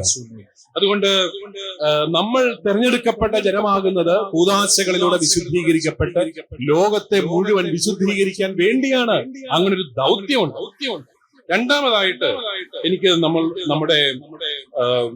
നമ്മുടെ വിശ്വാസ പരിശീലനത്തിന്റെ ഒരു കുറവ് പോലെ എനിക്ക് തോന്നുന്ന ഒരു കാര്യം, ഒരു ദൗത്യബോധം പറഞ്ഞു കൊടുക്കാൻ നമുക്ക് സാധിക്കും. ദൗത്യം എന്താണ്? നമ്മുടെ ദൗത്യം എന്താണ്? എല്ലാവരോടും പറഞ്ഞു. നിങ്ങൾ ലോകമെങ്ങും പോയി സകല സൃഷ്ടികളോടും സുവിശേഷം പറയുവിൻ. നിങ്ങൾ നിങ്ങളുടെ പറമ്പിന്റെ അതിർത്തിയിലെങ്കിലും പോയി ആരോടെങ്കിലും സുവിശേഷം പറഞ്ഞിട്ടില്ല. ലോകമെങ്ങും പോകുന്നതും വേണ്ട, നിങ്ങളുടെ ആ അതിരിന്റെ ആ വേലിക്കെട്ട് നിന്ന് അയലോക്കത്തുകാരോടെങ്കിലും നിങ്ങൾ സുവിശേഷം പറഞ്ഞിട്ടുണ്ടോ? ഇല്ല, നമ്മൾ പറയത്തില്ല. നമുക്ക് നാണക്കേടാണ്. കത്തോലിക്കിന് സുവിശേഷം പറയാൻ നാണക്കേടാണ്. ഞാൻ പറയും, ഞങ്ങളുടെ സഭയിലെ പ്രശ്നം ഈ കുർബാന തർക്കോ അതും ഇതൊന്നുമല്ല. അതൊക്കെ ശരിയാവും. സുവിശേഷം പറയാൻ തുടങ്ങണം. സുവിശേഷം പറയാൻ ധൈര്യമില്ലാത്ത, സുവിശേഷം പറയുന്നതിനെ കുറിച്ച് ലജ്ജിക്കുന്ന കത്തോലിക്കരാണ് സഭയുടെ ഏറ്റവും വലിയ പ്രശ്നം. സുവിശേഷം പറയാൻ മടിച്ച എല്ലാ സഭകളും ഇല്ലാതെയായി. സുവിശേഷം പറഞ്ഞ സഭകളൊക്കെ ഇന്നും നിലനിൽക്കുന്നുണ്ട്. നമ്മൾക്ക് കത്തോലിക്ക സഭയ്ക്ക് ഒരിടത്തും വലിയ പരവതാനി വിരിച്ച് നമ്മളെ സ്വീകരിച്ച സൗകര്യങ്ങളൊന്നും ഇല്ലായിരുന്നു. 4 നൂറ്റാണ്ട് റോമൻ സാമ്രാജ്യം നമ്മളെ പീഡിപ്പിച്ചതാ ക്രിസ്ത്യാനികളെ. കൊളോസയത്തിന്റെ ചുറ്റുമുള്ള വിളക്ക് കാലുകളിൽ മനുഷ്യനെ ക്രിസ്ത്യാനിയെ വെച്ച് പന്തങ്ങളാക്കിയ അത്ര ക്രൂരമായ പീഡനങ്ങളെ അതിജീവിച്ച ഒരു സഭയാണത്. പക്ഷെ അവരൊക്കെ സുവിശേഷം പറയുവായിരുന്നു. അവർക്ക് ദൗത്യം ഉണ്ടായിരുന്നു. ഈശോയെ കൊടുക്കണമെന്നുള്ള ദൗത്യമില്ലാതെ ആയപ്പോൾ എന്ത് സംഭവിച്ചു? നമ്മളിലേക്ക് മാത്രം ഒതുങ്ങി. മാതാവേ, ഞങ്ങൾക്കും ഞങ്ങളുടെ വീടിനും ഞങ്ങളുടെ പിള്ളേർക്കും ഞങ്ങളുടെ വീട്ടിലെ പട്ടിക്കും പൂച്ചയ്ക്കും കോഴിക്കും ഒരു കുഴപ്പം വരരുത്. അത്രേ ഉള്ളൂ നമ്മുടെ വിശ്വാസം. അയലോക്കത്തെല്ലാം ഭൂകമ്പത്തിൽ വീടുകൾ തകർന്നു പോയപ്പോഴും ഞങ്ങളുടെ വീട് മാത്രം ഇങ്ങനെ നിൽക്കുന്നതിന് പ്രൈസ് ദി ലോർഡ്. ഇതാണ് നമ്മുടെ വിശ്വാസം. ഇതാണോ നമ്മുടെ വിശ്വാസം? എന്റെ മാതാവേ, ഞങ്ങളുടെ കൊച്ചിനെ പരീക്ഷയാണ് ഒന്ന് ശരിയാക്കി വിടണം. പണ്ടൊരു പയ്യൻ പ്രാർത്ഥിച്ച പോലെ, ഈശോയെ പപ്പായെ അനുഗ്രഹിക്കണമേ, മമ്മിയെ അനുഗ്രഹിക്കണമേ, ഇന്ത്യയുടെ തലസ്ഥാനം ബോംബെ ആക്കണം. അതിന് അവന്റെ പരീക്ഷയ്ക്ക് ചോദ്യം ഉണ്ടായിരുന്നു. ഇന്ത്യയുടെ തലസ്ഥാനം 3: ഡൽഹി, ബോംബെ, കൽക്കട്ട. കഷ്ടകാലത്തിന് അവൻ ബോംബെ ആക്കിയത്. ഇനി മാർക്ക് കിട്ടണമെങ്കിൽ ഇന്ന് രാത്രി അടിയന്തരമായിട്ട് കർത്താവ് ഇടപെട്ട് ഇന്ത്യയുടെ തലസ്ഥാനം. എന്നാലും നമ്മുടെ പല പ്രാർത്ഥനകളും ആ ഒരു രീതിയിൽ നമ്മുടെ കാര്യങ്ങളൊക്കെ എന്റെ ഈശോ ഞാൻ പ്രാർത്ഥിക്കുന്നതെല്ലാം എനിക്ക് തരും. എന്നതാണാവോ ഇപ്പം പ്രാർത്ഥിക്കുന്നത്? ഞാനിപ്പോ ഒരു ബെൻസുകാരന് വേണ്ടിയിട്ട് നുകയണതായിരുന്നിരിക്കുകയാണ്. ക്രിസ്ത്യാനിക്ക് ഇത്രയൊക്കെ ഉള്ളൂ. അവന്റെ കാര്യമൊക്കെ നടന്നു പോകും. ഉപദ്രവൊന്നും പറ്റില്ലേ? പക്ഷേ ഇവിടം വരെ ഗൾഫ് വരെ എത്തിയുണ്ട്. പണ്ടൊരു അമ്മച്ചി എന്നെ കാണാമെന്ന സംഭവം ഞാൻ പലയിടത്തും പറയുന്നത്. അയ്യോ എന്റെ അച്ഛാ, എന്റെ മോൾക്ക് വേണ്ടിട്ടൊന്ന് പ്രാർത്ഥിക്കണേ. എന്നാ പറ്റി? ഒന്നും പറ്റിയില്ല ചാ, കരുനാക്കൊണ്ടൊന്നും പറഞ്ഞ് പറ്റിക്കാതെ. പിന്നെന്നാ? അല്ല, അവക്ക് ദുബായിൽ 60,000 രൂപ ശമ്പളമുണ്ട്. പണ്ട് കാലത്തായിരുന്നു. ഞാൻ ചോദിച്ചു, ഇനി എന്നതിനാ പ്രാർത്ഥിക്കുന്നത്? കാര്യങ്ങളെല്ലാം സെറ്റായല്ലോ. അങ്ങനെ പറയാച്ചാ. ഓസ്ട്രേലിയയും ഒരു കോള് വന്നിരിക്കുന്നു. കിട്ടുവാണെ 2.25 ലക്ഷം എന്ന് പറഞ്ഞ അമ്മച്ചിയുടെ വാ പോലും അറിയുന്നില്ല. അതെങ്ങനെയെങ്കിലും നേടിയെടുക്കാൻ വേണ്ടിയിട്ട് നാട്ടിലെ ഏറ്റവും വില കുറഞ്ഞ ഒരു കൂട് മെഴുകുതിരിയുമായിട്ട് രാവിലെ ഇറങ്ങിയിരിക്കുക. 2.25 ലക്ഷം രൂപ ഇതേ തീർക്കണം. എനിക്കങ്ങ് ദേഷ്യം വന്നു ഈ അമ്മച്ചിയോട്. അപ്പൊ ഞാൻ പറയാം, അമ്മച്ചി 60,000 രൂപയും മേടിച്ച് ഒരു 5,000 രൂപ പള്ളിക്കും കൊടുത്ത് ബാക്കി പൈസ പിന്നെ വല്ലയിടത്തുമൊക്കെ ഇൻവെസ്റ്റ് ചെയ്ത് ശാസ്ത്രീയമായിട്ട് സന്തോഷമായിട്ടൊക്കെ ജീവിച്ചാൽ പോരെ. അമ്മച്ചിക്ക് എന്നെയും അത്ര ഇഷ്ടപ്പെട്ടില്ല. എന്നോട് പറയാ, കണ്ണാടി കണ്ടപ്പോഴേ എനിക്ക് തോന്നി കാര്യം നടക്കുകയല്ല. എന്നിട്ട് എന്നോട് പറഞ്ഞു, വേറെ ആൺപിള്ളേർ അപ്പുറത്തുണ്ട്, ഞാൻ പോവാ. കാര്യം നടത്തി കൊടുക്കുന്ന ആൺപിള്ളേർ ഞങ്ങളുടെ കൂട്ടത്തിൽ പിന്നെ എല്ലാവരും ഉണ്ട്. അതുകൊണ്ട് അമ്മച്ചി പോയി. മിക്കവാറും അപ്പുറത്തെ പാർട്ടി മിക്കവാറും ആ മെഴുകുതിരി എല്ലാം മേടിച്ച് അമ്മച്ചിയുടെ ഒരു 2.25 ലക്ഷത്തിന്റെ ഒരു കമ്മീഷനും കൂടെ മേടിച്ചിട്ട് വിട്ടുകാണും. വിസ വന്നും കാണും, കാരണം വരാൻ സാധ്യതയുണ്ടല്ലോ. ഞാൻ പറഞ്ഞു, നമ്മുടെ പ്രാർത്ഥനകളെല്ലാം പ്രിയപ്പെട്ടവരെ ഈ രീതിയിലാണ്. അല്ലാതെ സുവിശേഷം പറയുന്നത് ദൗത്യമാണെന്നും രക്ഷയ്ക്കത് ആവശ്യമാണെന്നും നമുക്ക് വലിയ ബോധമില്ല. നമ്മൾ ഈ സ്കൂളും കോളേജും എല്ലാം പണിത് എന്തിനു വേണ്ടിയിട്ടാണ്? യഥാർത്ഥത്തിൽ സുവിശേഷത്തിന്റെ സന്ദേശം എത്തിക്കാൻ വേണ്ടിയിട്ടാണ്. പക്ഷെ ഇപ്പൊ അവിടെ നമുക്ക് സുവിശേഷം മാത്രം വേണ്ടത്തില്ല.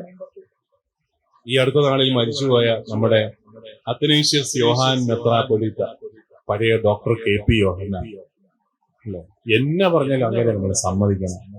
അദ്ദേഹം ഈ കഴിഞ്ഞ 30-35 വർഷം കൊണ്ട് 3.1 മില്യൺ ആൾക്കാരുണ്ടത്രേ അദ്ദേഹത്തിന്റെ സഭയിൽ. സുവിശേഷം ഈ സുവിശേഷം പ്രസംഗിക്കാൻ ബുദ്ധിമുട്ടുണ്ടെന്ന് പറയുന്ന നോർത്ത് ഇന്ത്യയിൽ എല്ലാ അദ്ദേഹത്തിന് പള്ളികളുണ്ട്. ഒരു കുഴപ്പമില്ല. കത്തോലിക്കിന് മാത്രം ഇതല്ലോ അവിടെ വേണ്ട. എന്നാ അവർക്ക് ഇഷ്ടപ്പെടത്തില്ല, അവരെ അവിടെ എതിർപ്പാ, അവരവിടെ ആക്രമിക്കും. വേണ്ടേ? സുവിശേഷം പറയാൻ ധൈര്യമില്ലാത്ത ഒരു സമൂഹമായി നമ്മൾ മാറി എന്നുള്ളതാണ് ഒരു വലിയ കുറവ്. ഞാനൊരിക്കലും പണ്ട് ഇവിടെ ഒരു ആലപ്പുഴ ഇൻസ്റ്റിറ്റ്യൂട്ടിലായിരുന്നപ്പോഴത്തേക്കും ഇവിടെ എവിടെയോ ക്ലാസ് ഒക്കെ എടുക്കാൻ വന്നിട്ട് മടങ്ങിപ്പോവാൻ ആലപ്പുഴ റെയിൽവേ സ്റ്റേഷനിൽ വന്ന് അങ്ങനെ ഇരിക്കുകയാണ്. ട്രെയിനൊക്കെ ലേറ്റ് ആണല്ലോ പൊതുവെ. അപ്പൊ അവിടുന്ന് ഒരു കലാകൗമുദിയൊക്കെ മേടിച്ച് വായിച്ചുകൊണ്ടിരിക്കുകയാണ്. അപ്പോഴാണ് നല്ല മിടുക്കനായ സുമുഖനായ ഒരു മനുഷ്യൻ പാന്റും ഷർട്ടൊക്കെ ഇൻ ചെയ്ത് എന്റെ അടുത്ത് വന്നിട്ട് ചോദിച്ചു, സാറിനോട് ഞാൻ ബൈബിള് പറഞ്ഞു. ഞാൻ പറഞ്ഞു. കാരണം നമ്മൾ കലാകൗമുദി വായനയാണ്. അപ്പൊ കത്തോലിക്ക പുരോഹിതനെ പറഞ്ഞു. അയാള് 15 മിനിറ്റ് നിർത്താതെ എന്നോട് ഈശോ മിശിഹാ രക്ഷകനാണെന്നും അവിടുന്ന് മനുഷ്യനായി അവതരിച്ചെന്നും അവിടുന്ന് കുരിശിൽ മരിച്ചെന്നും അവിടുന്ന് സ്വർഗാരോഹണം ചെയ്തെന്നും അവിടുന്ന് വീണ്ടും വരുമെന്നും സഹോദരൻ രക്ഷിക്കപ്പെടാൻ ആഗ്രഹമുണ്ടെങ്കിൽ ഈ അഡ്രസ്സിൽ കോണ്ടാക്ട് ചെയ്യാമെന്നും എനിക്കൊരു കാർഡ് കൊടുത്തു. അത് കഴിഞ്ഞപ്പോ ഞാൻ ഇയാളെ അടുത്ത് വിളിച്ചിരുത്തി, ചേട്ടാ എന്നെ ആരായത്? ഞാൻ പറഞ്ഞു, ഞാനൊരു കത്തോലിക്ക പുരോഹിതനാണ്. കേട്ടപ്പോ പുള്ളി പറയാം, വെറുതെ ആയിപ്പോയല്ലോ. അല്ലോ, അച്ഛന്മാരെ കുറ്റം പറയുമ്പോ നിങ്ങൾക്ക് എന്നെ ഇഷ്ടമാണെന്ന്. കത്തോലിക്ക പുരോഹിതനോട് സുവിശേഷം പറഞ്ഞ് വെറുതെ ആയിപ്പോ എന്നല്ല പുള്ളി പറഞ്ഞത്. അച്ഛനോട് എന്തിനാ ഇത് പറയുന്നേ? അച്ഛനെല്ലാം അറിയാമല്ലോ. ഞാൻ അപ്പുറത്തെ ചേട്ടന്മാരുടെ അടുത്ത് പോയി പറഞ്ഞോളായിരുന്നു എന്നാണ് അദ്ദേഹം ഉദ്ദേശിച്ചത്. ഞാൻ ഏതായാലും വിളിച്ചിരുത്തി പറഞ്ഞു, അവിടെ ഏതോ ഒരു പെന്തക്കോസ്ത് സഭയിലെ അംഗമാണ്, അവർക്ക് ഒരു കമ്മിറ്റ്മെന്റ് ഉണ്ട് അത്രേ, ആഴ്ചയിൽ 7 പേരോട് സുവിശേഷം പറയാം. നിങ്ങൾ കൊടികുത്തിയ ക്രിസ്ത്യാനികളായിട്ട് ഇന്നേ വരെ നിങ്ങളുടെ സഭ നിങ്ങളോട് എന്തെങ്കിലും കമ്മിറ്റ്മെന്റ് ചോദിച്ചിട്ടുണ്ടോ? സുവിശേഷം പറയുന്നത് ദൗത്യമാണെന്ന് നമ്മൾ കരുതാത്തതാണ് പ്രിയപ്പെട്ടവരെ നമ്മുടെ സഭയുടെ ഏറ്റവും വലിയ ദുര്യോഗം. അതുകൊണ്ട് നമ്മൾ പെറ്റുപെരുകിയ സഭ പെറ്റുപെരുകാത്തപ്പം അതുപോലെ ചുരുങ്ങി. അതാണ് നമ്മുടെ സഭയ്ക്ക് സംഭവിക്കാൻ പോകുന്ന ഒരു ദുര്യോഗം എന്നുള്ളത്. നമുക്കിങ്ങനെ ആളില്ലേ എന്ന് പറഞ്ഞുകൊണ്ടിരിക്കുക, രാഷ്ട്രീയക്കാരൊന്നും നമ്മളെ മൈൻഡ് ചെയ്യുന്നില്ല എന്നൊക്കെ പറഞ്ഞു നമ്മൾ കരഞ്ഞുകൊണ്ടിരിക്കുക. വോട്ടില്ല. ഛിന്ന ഭിന്നമായി പോകുന്ന നമ്മുടെ സമൂഹത്തെ നമ്മൾ കരുതണം. അവിടെയാണ് ഈ സമൂഹത്തിന് ധൈര്യം കൊടുക്കേണ്ടത് വിശ്വാസമാണ്. നമുക്കറിയാം, ഏതൊരു വ്യക്തിയെയും അയാളുടെ ചില വിശ്വാസങ്ങളാണ് മുന്നോട്ട് നയിക്കുന്നത്. വിശ്വാസം നല്ലതാണെങ്കിൽ ജീവിതത്തിൽ നല്ല ഫലങ്ങൾ, പരിശുദ്ധാത്മാവിന്റെ ഫലങ്ങൾ പുറപ്പെടുവിക്കാൻ അയാൾക്ക് സാധിക്കും. അതുകൊണ്ട് ദൗത്യബോധം കൊടുക്കാൻ നമുക്ക് സാധിക്കണം. നമ്മുടെ കുട്ടികൾ ദൗത്യബോധമുള്ളവരായിട്ട് മാറണം. അത് നമ്മുടെ കത്തോലിക്ക സഭ ആ ഒരു രീതിയിൽ സുവിശേഷം സുവിശേഷം പറയാൻ മടിയില്ലാത്ത ചെറുപ്പക്കാരുടെ കൂട്ടങ്ങളെ സൃഷ്ടിക്കുന്ന കാര്യം, രൂപീകരിക്കുന്ന കാര്യത്തിലൊക്കെ നമുക്ക് ഇത്രയും സംവിധാനങ്ങൾ ഉണ്ടെങ്കിലും നമ്മൾ പരാജയപ്പെട്ടു പോയി എന്നുള്ളത് ഏറ്റുപറഞ്ഞ് നമ്മൾ പരിഹാരം ചെയ്യാനുണ്ട്. ഇതിനൊന്നും പരിഹാരങ്ങൾ പറഞ്ഞു തരാൻ എനിക്ക് അറിയത്തില്ല പ്രിയപ്പെട്ടവർ, കാരണം ഞാൻ നിങ്ങളെ പോലെ തന്നെ ചിന്തിക്കുന്ന മനുഷ്യനാണ്. പക്ഷേ നമ്മൾ പരിഹാരം കണ്ടെത്തിയേ പറ്റൂ. ഈ അടുത്ത നാളില് ഞങ്ങളുടെ അവിടെ ഒരു ആശുപത്രിയിൽ ജോലി ചെയ്യുന്ന 3 ചെറുപ്പക്കാര് എന്നെ കാണാനായിട്ട് വന്നു. അമ്പിള്ളേര് ചെറുപ്പക്കാര്. അവന്മാരെന്നോട് പറഞ്ഞു, പിതാവേ, ഞങ്ങൾക്കൊരു പ്രാർത്ഥനാ ഗ്രൂപ്പ് ഉണ്ട്. ഞങ്ങൾ ആശുപത്രിയിലെ ചാപ്പലിൽ ജാഗരണ പ്രാർത്ഥന നടത്തുന്നുണ്ട്. ഞങ്ങൾക്ക് കുറെ നാളുകളായിട്ട് കർത്താവ് ഞങ്ങൾക്കൊരു പ്രേരണ നൽകുന്നു. കേരളത്തിലെ എല്ലാ പട്ടണങ്ങളിലും പോയി സുവിശേഷം പറയണം. ഞങ്ങൾ തിരുവനന്തപുരത്തു നിന്ന് ആരംഭിക്കുകയാണ്. പിതാവ് അനുഗ്രഹിക്കണം. ജനുവരി മാസം എനിക്ക് കിട്ടിയ ഒരു സദ്വാർത്തയാണ്.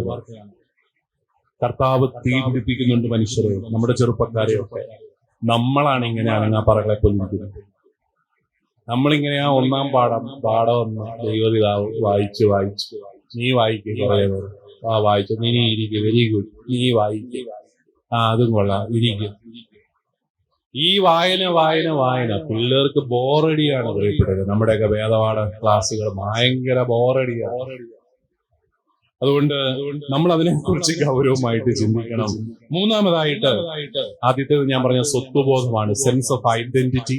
രണ്ടാമത്തേത് സെൻസ് ഓഫ് മിഷൻ.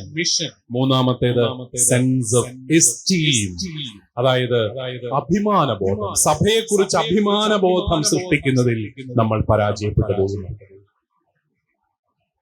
നമ്മുടെ സഭ അനുഗ്രഹങ്ങളുടെ കൂടാരമാണ്. ഞങ്ങളുടെ കുർബാനയിൽ ഒരു പ്രാർത്ഥനയുണ്ട്, സർവ നന്മകളും സൗഭാഗ്യങ്ങളും നിറഞ്ഞ് മുടിചൂടി നിൽക്കുന്ന സഭയിൽ നിന്നെ ഞങ്ങൾ സ്തുതിക്കുന്നു. ഒത്തിരി നന്മകളുള്ളതാണ് നമ്മുടെ സഭ. ഒത്തിരി ഏതു മേഖലയിലും മനുഷ്യനോടൊപ്പം നടക്കുന്ന, മനുഷ്യനെ മനുഷ്യനായിട്ട് കാണാൻ ഈ സമൂഹത്തെ പഠിപ്പിച്ചതാണ് നമ്മുടെ സഭ. ഞാൻ ഈ അടുത്ത നാളിൽ വായിക്കുകയായിരുന്നു, കേരളത്തിലും അടിമച്ചന്തകൾ ഉണ്ടായിരുന്നു. അടിമ വ്യവസ്ഥിതി കേരളത്തിലുണ്ടായിരുന്നു. അടിമ വ്യവസ്ഥിതി തിരുവിതാംകൂർ രാജാവ് നിരോധിച്ചത് ക്രൈസ്തവ മിഷണറിമാരുടെ പ്രേരണയിലാണ്. നമ്മുടെയൊക്കെ ചന്തകളിൽ മനുഷ്യരടിമകളായിട്ട് വിൽക്കുന്ന സംവിധാനം ഇവിടെയുണ്ട്. ആർഷഭാരത സംസ്കാരം എന്നൊക്കെ പറഞ്ഞ് നമ്മൾ ഊറ്റം കൊള്ളുമ്പം പഠിച്ച് വരുമ്പം ഇവിടുത്തെ സാമൂഹിക ആചാരങ്ങളും അനാചാരങ്ങളും ഒക്കെ പഠിക്കുമ്പം നമുക്ക് അത്ര വലിയ മതിപ്പൊന്നും തോന്നത്തില്ല. ക്രൈസ്തവ സംസ്കാരം ഇവിടെ വന്നില്ലായിരുന്നെങ്കിൽ എന്താകുമായിരുന്നു നമ്മുടെ സമൂഹത്തിന്റെ അവസ്ഥ എന്നൊക്കെ സത്യസന്ധമായിട്ട് ചരിത്രം പഠിക്കുന്നവര് ഏറ്റുപറയാൻ നിർബന്ധിതരാകുമെന്നാണ് എന്റെ വലിയ വിശ്വാസം. മനുഷ്യനെ മനുഷ്യനായിട്ട് കാണാൻ പഠിപ്പിച്ച സഭ, വിദ്യാഭ്യാസത്തിലൂടെ ഈ കേരള സമൂഹത്തിന്റെ നവോത്ഥാനത്തിന് വിത്തുപാകിയ സഭ, ത്യാഗം സഹിച്ച് സ്കൂളുകൾ സ്ഥാപിച്ച സഭ, ത്യാഗം സഹിച്ച് ആരോഗ്യ പരിരക്ഷണ രംഗത്ത് വിപ്ലവങ്ങൾക്ക് തുടക്കം കുറിച്ച സഭ. അതൊക്കെ നമ്മള് സഭയുടെ പ്രസ്ഥാനങ്ങളെ ഒക്കെ ചേർത്ത് പിടിക്കണം. സഭയെ നമ്മള് അഭിമാനത്തോടു കൂടി കരുതണം. അപ്പോഴൊക്കെയാണ് നമുക്ക് നമ്മുടെ കുഞ്ഞുങ്ങളിലും ഈ അഭിമാന ബോധം വളർത്തിയെടുക്കാൻ സാധിക്കുന്നത്. നിങ്ങൾക്കറിയാം, ഈ ബിലോങ്ങിങ്നെസ് എന്ന് പറയുന്നത് അഭിമാന ബോധത്തിൽ നിന്നാണ് വരുന്നത്. എനിക്ക് എന്റെ കുടുംബത്തെക്കുറിച്ച് അഭിമാനമാണ്. എന്റെ അപ്പനെ കുറിച്ച് എനിക്ക് അഭിമാനം ഉണ്ടെങ്കിൽ എന്റെ കുടുംബത്തോടൊരു ബിലോങ്ങിങ്നെസ് എനിക്ക് തോന്നും. അപ്പനെ കുറിച്ച് അപകർഷതയാണെങ്കിൽ ഇല്ല, ഞാൻ വീട്ടിൽ എനിക്ക് ഇഷ്ടമില്ല. അപ്പം വെള്ളം പിടിച്ച് 4 കാലം നടക്കുന്ന വീടുകളിലെ മക്കൾക്ക് കുടുംബത്തെ കുറിച്ചൊന്നും മതിപ്പില്ല.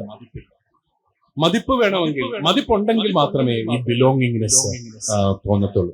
അതുകൊണ്ട് നമുക്ക് ഈ ഒരു ചിന്ത, ഈ 3 കാര്യങ്ങൾ, sense of identity, sense of mission and sense of esteem, അതിനെക്കുറിച്ച് നമുക്ക് ചിന്തിക്കാം. വിശുദ്ധ യോഹന്നാന്റെ സുവിശേഷം 6-ാം അധ്യായം 68 മുതലുള്ള വാക്യങ്ങൾ. ശിമിയോൻ പത്രോസ് മറുപടി പറഞ്ഞു, 67, ഈശോ 12 പേരോടുമായി ചോദിച്ചു, നിങ്ങളും പോകാൻ ആഗ്രഹിക്കുന്നു? ശിമിയോൻ പത്രോസ് മറുപടി പറഞ്ഞു, കർത്താവേ, ഞങ്ങൾ ആരുടെ പക്കൽ പോകും? നിത്യജീവന്റെ വചനങ്ങൾ നിന്റെ പക്കലുണ്ട്. നീയാണ് ദൈവത്തിന്റെ പരിശുദ്ധനെന്ന് ഞങ്ങൾ വിശ്വസിക്കുകയും അറിയുകയും ചെയ്തിരിക്കുന്നു. ഈശോ അവരോട് പറഞ്ഞു, നിങ്ങൾ 12 പേരെ ഞാൻ തിരഞ്ഞെടുത്തില്ലേ, എന്നാൽ നിങ്ങളിൽ ഒരുവൻ പിശാചാണ്. അവനിത് പറഞ്ഞത് ശിമിയോൻ ഇസ്കറിയോത്തായുടെ മകനായ യൂദാസിനെ കുറിച്ചാണ്. എന്നാൽ 12 പേരിൽ ഒരുവനായ അവനാണ് ഈശോയെ ഒറ്റിക്കൊടുക്കാനിരുന്നത്. നമ്മുടെ കർത്താവായ ഈശോയ്ക്ക് സ്തുതി. ഇരിക്കാം.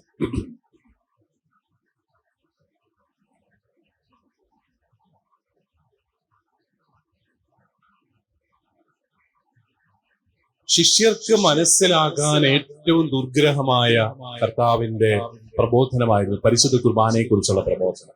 ഏതധ്യായത്തിലാണ്?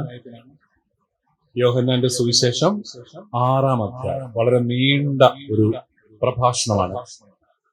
ആ പ്രഭാഷണത്തിന്റെ അവസാനം സംഭവിച്ചത് എന്താണ്? ഇതിനുശേഷം അവന്റെ ശിഷ്യന്മാരിൽ വളരെ പേർ അവനെ വിട്ടുപോയി.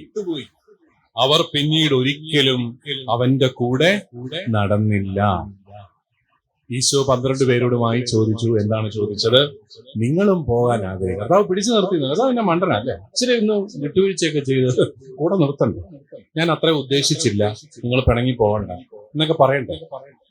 കർത്താവ് ചോദിക്കുക, നിങ്ങൾക്കും പോണോന്ന്? ആ കൂട്ടത്തിൽ പോണോ?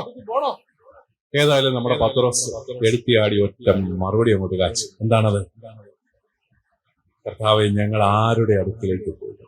നിത്യജീവന്റെ വചനങ്ങൾ നിന്റെ പക്കൽ. പ്രിയപ്പെട്ടവരെ, വിശ്വാസം പഠിപ്പിക്കുന്നതിൽ ബന്ധങ്ങൾക്ക് ഒരു വലിയ പങ്കുണ്ട്.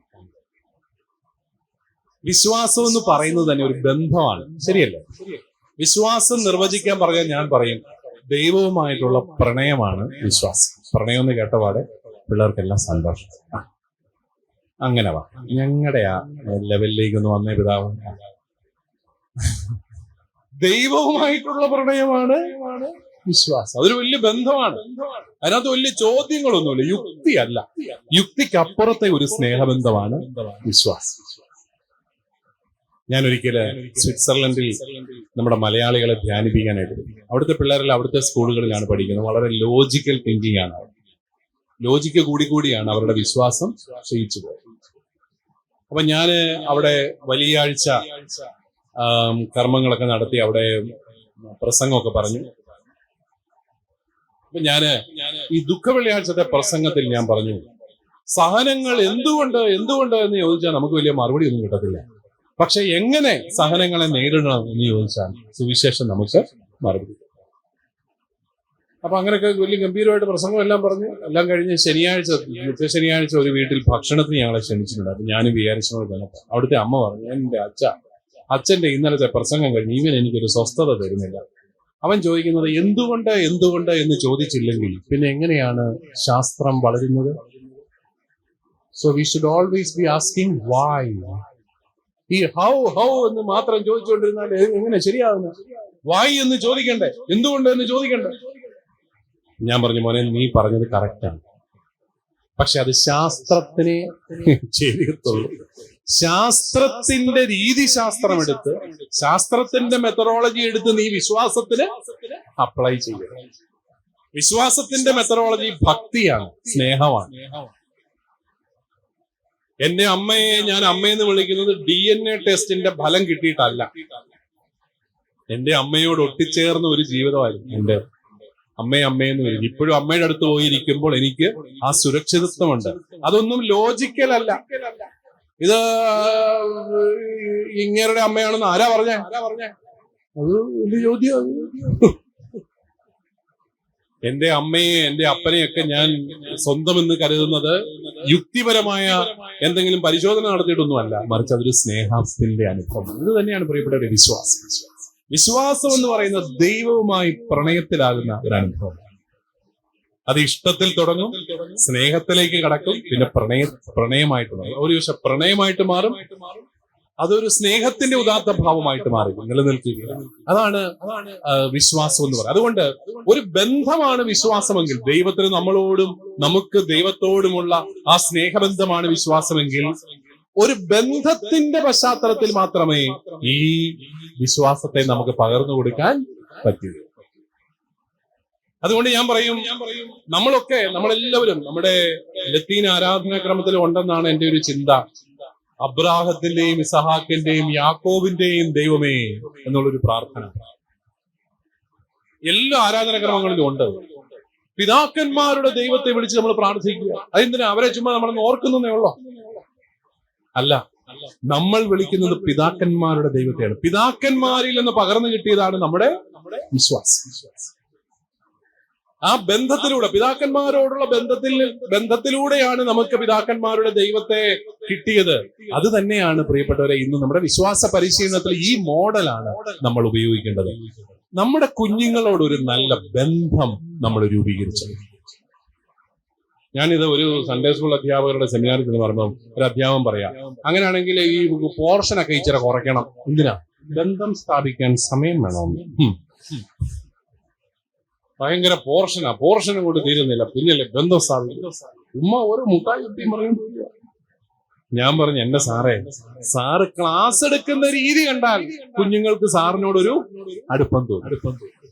സാർ ഈ വായനയാണെങ്കിൽ വായനക്കാരൻ എന്ന് നമുക്ക് പറയാൻ പറ്റും. അതല്ലാതെ അതേസമയം സാർ ഈ പുസ്തകം നേരത്തെ ഒന്ന് വായിച്ച് സാറിന്റെ ജീവിതാനുഭവങ്ങളുമായിട്ട് അതിനെ ഒന്ന് കൂട്ടി യോജിപ്പിച്ച് കുറെ വിശുദ്ധരുടെ ജീവിതത്തിൽ എങ്ങനെയാണ് ഇതൊക്കെ അവർ ജീവിച്ചതെന്നൊക്കെ ഒരു ഉദാഹരണങ്ങളൊക്കെ സംഘടിപ്പിച്ച് കുഞ്ഞുങ്ങൾക്കൊന്ന് പറഞ്ഞു കൊടുത്തേ. പിള്ളേരിങ്ങനെ കണ്ണുമിഴിച്ച് കേട്ടിരിക്കും. അവർക്ക് കഥകൾ വേണം, കുഞ്ഞുങ്ങൾക്ക് കഥകൾ വേണം. അത് ഏത് പ്രായത്തിലുള്ളവർക്കാണെങ്കിലും കഥ വേണം. ഇപ്പൊ ഞാൻ ഓരോ സംഭവമൊക്കെ പറയുമ്പോൾ നിങ്ങൾ എല്ലാവരും കേട്ടിരിക്കും. കാരണം നാരറ്റീവ്സിന്റെ ഒരു ശക്തി അതാണ്. നാരറ്റീവ്സ് നമ്മുടെ ടെക്സ്റ്റിനകത്ത് സംഭവം ഒന്നും കാണത്തില്ല. ഉടനെ നിങ്ങൾ പറയും ടെക്സ്റ്റ് പരിഷ്കരിക്കണം എന്നതാ, ഇതിനകത്തൊന്നും സംഭവം ഒന്നും ഇല്ല. സംഭവം ടെക്സ്റ്റിനകത്തല്ല ഉള്ളത്, ടെക്സ്റ്റിനകത്ത് കണ്ടന്റേ ഉള്ളൂ. പക്ഷെ അത് നിങ്ങളുടെ ജീവിതാനുഭവങ്ങളും നിങ്ങൾ ഈ വിശുദ്ധരുടെ ജീവിതമൊക്കെ വായിച്ച് അതിന് യുക്തമായ സംഭവങ്ങളുമായിട്ട് കൂട്ടിയിണക്കി കുഞ്ഞുങ്ങൾക്ക് പകർന്നു കൊടുക്കുമ്പോൾ പിള്ളേർക്ക് നിങ്ങളോടൊരു അടുപ്പം തോന്നും. ഈ ടീച്ചറിന്റെ ഭാഷ ഞങ്ങൾക്ക് മനസ്സിലാകും. അപ്പൊ അതിലൂടെ നമുക്ക് ഡിസിപ്ലിൻ വരും. എല്ലാവരും അച്ചടക്കമായിട്ട് ഇരുന്നോളൂ, എല്ലാവരും കേട്ടിരുന്നോളൂ. അതല്ലേ ഡിസിപ്ലിൻ. ചിലർ ആദ്യം ഡിസിപ്ലിൻ ഉണ്ടാക്കാൻ പോവാണ്. ഇരിക്കടാ, നിക്കടാ, അവിടെ നിക്കടാ. അവരുടെ ജീവിതവുമായിട്ട് അവരുടെ ഭാഷയിൽ നമ്മൾ ഈ വിശ്വാസ രഹസ്യങ്ങൾ പറഞ്ഞു കൊടുത്തു തുടങ്ങിയാൽ കുഞ്ഞുങ്ങൾ കേട്ടിരുന്നോളൂ. അതുകൊണ്ടാണ് പ്രിയപ്പെട്ടവരെ, ജീവിതം പങ്കുവെക്കാത്ത വിശ്വാസ പരിശീലനം ഫലരഹിതമാണ്. ജീവിതം പങ്കുവെക്കാത്ത വിശ്വാസ പരിശീലനം ഫലരഹിതമാണ്. കുഞ്ഞുങ്ങളുടെ ചോദ്യമുണ്ട്, നിങ്ങളുടെ ജീവിതത്തിൽ ഈ ഈശോ എങ്ങനെയാണ് ജീവിക്കുന്നത്? നിങ്ങളിപ്പോ പറഞ്ഞില്ലേ സഹോദരനെ സ്നേഹിക്കണം. നിങ്ങളുടെ ജീവിതത്തിൽ ഇതെങ്ങനെയാണ് സംഭവിച്ചത്? നിങ്ങൾക്ക് കൊച്ചു കൊച്ചു സംഭവങ്ങൾ പറഞ്ഞു കൊടുക്കാം, വലിയ വലിയ കാര്യങ്ങളൊന്നും വേണം. അങ്ങനെ ജീവിതാനുഭവങ്ങൾ പങ്കുവെച്ച് പഠിപ്പിക്കുമ്പോൾ അറിയാതെ ഡിസിപ്ലിനും ഉണ്ടായിക്കോളും, കുഞ്ഞുങ്ങൾക്ക് നിങ്ങളോടൊരു വലിയ ബന്ധം ഉണ്ടായിക്കോളും. എന്നിട്ടും ഇവന്മാര് കിടന്ന് ഉഴപ്പുകയൊക്കെ ചെയ്യുന്നുണ്ടെങ്കിൽ ഇന്റർവെൽ ടൈമിൽ ഏത്തക്കാപ്പം കഴിക്കാൻ പോകാതെ അവന്റെ കൂടെ ഇച്ചിരി സമയം ഇരിക്കണം. ഇന്റർവെൽ ടൈമിൽ സ്റ്റാഫ് റൂമിലോട്ട് ഒരു ഓട്ടം ഉണ്ടല്ലോ. എന്തിനാ? അവിടെ വലിയ വലിയ പരിപാടികൾ. ആ ഒരു 5 മിനിറ്റ് അവന്റെ കൂടെ ഇച്ചിരി സമയം ഇരിക്കണം. മോനെ, നിന്റെ പശ്ചാത്തലം എന്നാന്നൊക്കെ ചോദിക്കാം. അവന്റെ അപ്പനാരാ, അമ്മയാരാ, അവന്റെ വീട്ടിലൊന്ന് ടീച്ചറിന് വരാൻ പറ്റുമോ? എന്നിട്ട് പോണം, ഒരു ദിവസം അവന്റെ വീട്ടിൽ പോകണം. അവന്റെ വീട്ടിൽ പോയി അവന്റെ അപ്പനെയും അമ്മയും അവന്റെ സാഹചര്യങ്ങൾ മനസ്സിലാക്കി കഴിയുമ്പോൾ നിങ്ങൾ കൈ കൂപ്പും അവന്റെ മുമ്പിൽ. എന്റെ മോനെ, നീ ഇങ്ങനെങ്കിലും ക്ലാസ്സിൽ വന്ന് ഇരിക്കുന്നുണ്ടല്ലോ, നന്ദി. ഇതിലും മോശമാകാതിരുന്നാൽ മതി, കുഴപ്പമില്ല എന്ന് നിങ്ങൾ പറയും. കാരണം ഒരുപക്ഷെ അത്ര മോശമായിരിക്കും അവന്റെ വീട്ടിലെ സാഹചര്യം. അവനോട് നിങ്ങൾക്ക് കരുണ തോന്നും. അതാണ് വേണ്ടത്. കരുണയാണ് നമുക്ക് കുഞ്ഞുങ്ങളോട് വേണ്ടത്. നമ്മുടെയൊക്കെ പിള്ളേർ എന്ത് ഏകാന്തമായ ചുറ്റുപാടുകളിലാണ് അല്ലെ ജീവിക്കുന്നത്. ഒന്നാമത് 1ഉം 2ഉം മക്കളെ ഉള്ളൂ. അവരുടെ ഭാഷ സംസാരിക്കുന്നവരാരുമില്ല. ഒരു അമ്മ എന്നോട് പറഞ്ഞു, ഒരു ന്യൂജൻ മമ്മി എന്നോട് പറഞ്ഞു, എന്റെ കൊച്ചിനെ ഞാൻ 24 അവേഴ്സും എന്റെ കൂടെ തന്നെയാണ് വളർത്തുന്നത്. ഒരിടത്തോട്ടോ എന്റെ കൊച്ചിനെ വിടത്തില്ല. ഞാൻ പറഞ്ഞു, ആ കൊച്ചിന്റെ കഷ്ടകാലം വേറെ ഒരാളെയും മനസ്സിലാക്കാനോ പരിചയപ്പെടാനോ ഈ കൊച്ചിന് അവസരം കിട്ടത്തില്ല. ഭയങ്കര പൊസസീവ് അമ്മമാരുണ്ട്. ഭയങ്കര പൊസസീവ് അമ്മമാരോ. അമ്മായി അമ്മയെ കൊണ്ട് തൊടിയിക്കത്തില്ല, അമ്മായിയപ്പനെ തൊടിയിക്കത്തില്ല. കൊച്ചിനെ വെച്ച് വീട്ടുകാരോട് ദേഷ്യം തീർക്കുന്ന അമ്മമാര്. അങ്ങനെ പല ടൈപ്പ് കാറ്റഗറി ഉണ്ട്. ഇതിനകത്തൊക്കെ ആയിരിക്കും ഈ പാവം കൊച്ച് വ്യക്തിമായിട്ട് വളർന്നു വന്നത്. ആർക്കറിയാം? അപ്പോ ഈ കുഞ്ഞുങ്ങളുടെയൊക്കെ ലോകം വളരെ ഏകാന്തമാണ്. ഞാനിപ്പോഴും ഓർക്ക്, പണ്ടൊക്കെ ആണെങ്കിൽ ഒരു ക്രിക്കറ്റ് ടീമൊക്കെ ഉണ്ടാക്കാന്നൊക്കെ പറയാൻ എന്ത് എളുപ്പമായിരുന്നു. നമ്മുടെ വീട്ടിൽ തന്നെയുണ്ട് 7-8 എണ്ണം. അയലൊക്കത്തെ വീട്ടിലും ഉണ്ട് അതുപോലെ തന്നെ. പിന്നെ നമ്മുടെ അപ്പനും കൂടെ ഒന്ന് റെഡിയായാൽ അമ്പയറും റെഡി. ഇല്ല, അപ്പൊ ഒരു ടീമൊക്കെ വളരെ എളുപ്പമാണ്. എല്ലാവരും വേലിക്കലൊക്കെ തന്നെ ഉണ്ട്, വിളിച്ചാൽ മതി വരും. ഇപ്പൊ അങ്ങനെയാണോ? ഇപ്പൊ നിങ്ങളുടെ കൊച്ച് ക്രിക്കറ്റ് ബാറ്റുമായിട്ട് ഒരു ടീം ഉണ്ടാക്കാൻ നടക്കുന്ന ആ നടപ്പ് നിങ്ങൾ കണ്ടിട്ടുണ്ട്? അയ്യോ, എന്ത് കഷ്ടമാണ്. ഇവൻ ക്രിക്കറ്റ് ബാറ്റുമായിട്ട് അയലോക്കത്തെ വീട്ടിലോട്ട് ചെല്ലുമ്പോഴേ അയലോക്കത്തെ ന്യൂജൻ മമ്മി അവനെ ഓടിക്കുക. നീ എന്റെ കൊച്ചിനെ വഷളാക്കാൻ വന്നിരിക്കുക, ഇവിടെ കണ്ടുപോകരുത്, അവൻ കളിക്കാനൊന്നും വരുന്നില്ല. അവനാണെ വലിയ ആഗ്രഹം ഉണ്ടെന്ന് കളിക്കാൻ പോകാൻ. അമ്മ തന്നെ അങ്ങ് പറഞ്ഞേക്കുക, അവൻ കളിക്കാൻ വരുന്നില്ല, നീ പൊക്കോ. അതാണ് എന്ത് ഏകാന്തമായ ചുറ്റുപാടുകളിലാണ് നമ്മുടെ കുട്ടികൾ വളർന്നു വരുന്നത്. അവരോടൊക്കെ അവരുടെ ലോകത്തോട് നമ്മൾ കരുണ കാട്ടണം, എന്നാൽ മാത്രമേ അവരെ നമുക്ക് മനസ്സിലാക്കാൻ സാധിക്കുള്ളൂ. അപ്പൊ എനിക്ക് നിങ്ങളോട് പറയാനുള്ളത്, ഒന്നാമത് നല്ലൊരു റിലേഷൻഷിപ്പ് കുഞ്ഞുങ്ങളുമായിട്ട് എല്ലാവരുടെയും വീടുകളിൽ നിങ്ങൾ പോകണം. വീട്ടിൽ പോയിട്ട് ഇങ്ങനെ പോരുകയും വേണം കേട്ടോ. കുഴപ്പമൊന്നും ഉണ്ടാക്കരുത്. ആരെങ്കിലും വേണേ കൂട്ടിക്കൊണ്ട് പോകും, അതായിരിക്കും നല്ലത്. എല്ലാവരുടെയും വീടുകളിലൊക്കെ പോയി അവരെയൊക്കെ പരിചയപ്പെട്ട് അവരുമായിട്ടൊരു നല്ല ബന്ധം, അവർക്കും ഒരു സന്തോഷമായിരിക്കും. ആ പിള്ളേരെ അന്വേഷിക്കാനൊക്കെ വരുന്നുണ്ട്. രണ്ടാമതായിട്ട് നിങ്ങളുടെ അധ്യാപന രീതികളിൽ കൂടുതൽ കഥകളും അതുപോലെ വിവരണങ്ങളും സംഭവങ്ങളും എല്ലാം കൊണ്ടുവരണം. ഇപ്പൊ എന്തെളുപ്പമായി, ഗൂഗിളിലോട്ടൊന്ന് ടൈപ്പ് ചെയ്താൽ മതി, എ സ്റ്റോറി ഫോർ എന്ന് പറഞ്ഞുകൊണ്ട് ആ വിഷയം ഒന്ന് അടിച്ചു കൊടുത്തു കഴിഞ്ഞാൽ ഗൂഗിൾ തന്നെ നമുക്ക് വേണ്ടിയിട്ട് ആ ജോലി ചെയ്തു തരും. ഇപ്പൊ ആർട്ടിഫിഷ്യൽ ഇന്റലിജൻസ് ഒക്കെ ഉണ്ട്, അതൊന്ന് ഉപയോഗിക്കാൻ പഠിച്ചാൽ മാത്രം മതി. ഇനി ഇംഗ്ലീഷ് പറ്റത്തില്ല, മലയാളമേ പറ്റുള്ളൂ. മലയാളത്തിലും വേണമെങ്കിൽ പാവം ഗൂഗിള് എന്ത് കഷ്ടപ്പെട്ട് നമുക്ക് ഇതെല്ലാം ചെയ്തു തരും. പക്ഷെ അതൊന്ന് ചോദിക്കണം, അതിനോട് ചോദിച്ചാലേ തരത്തില്ല.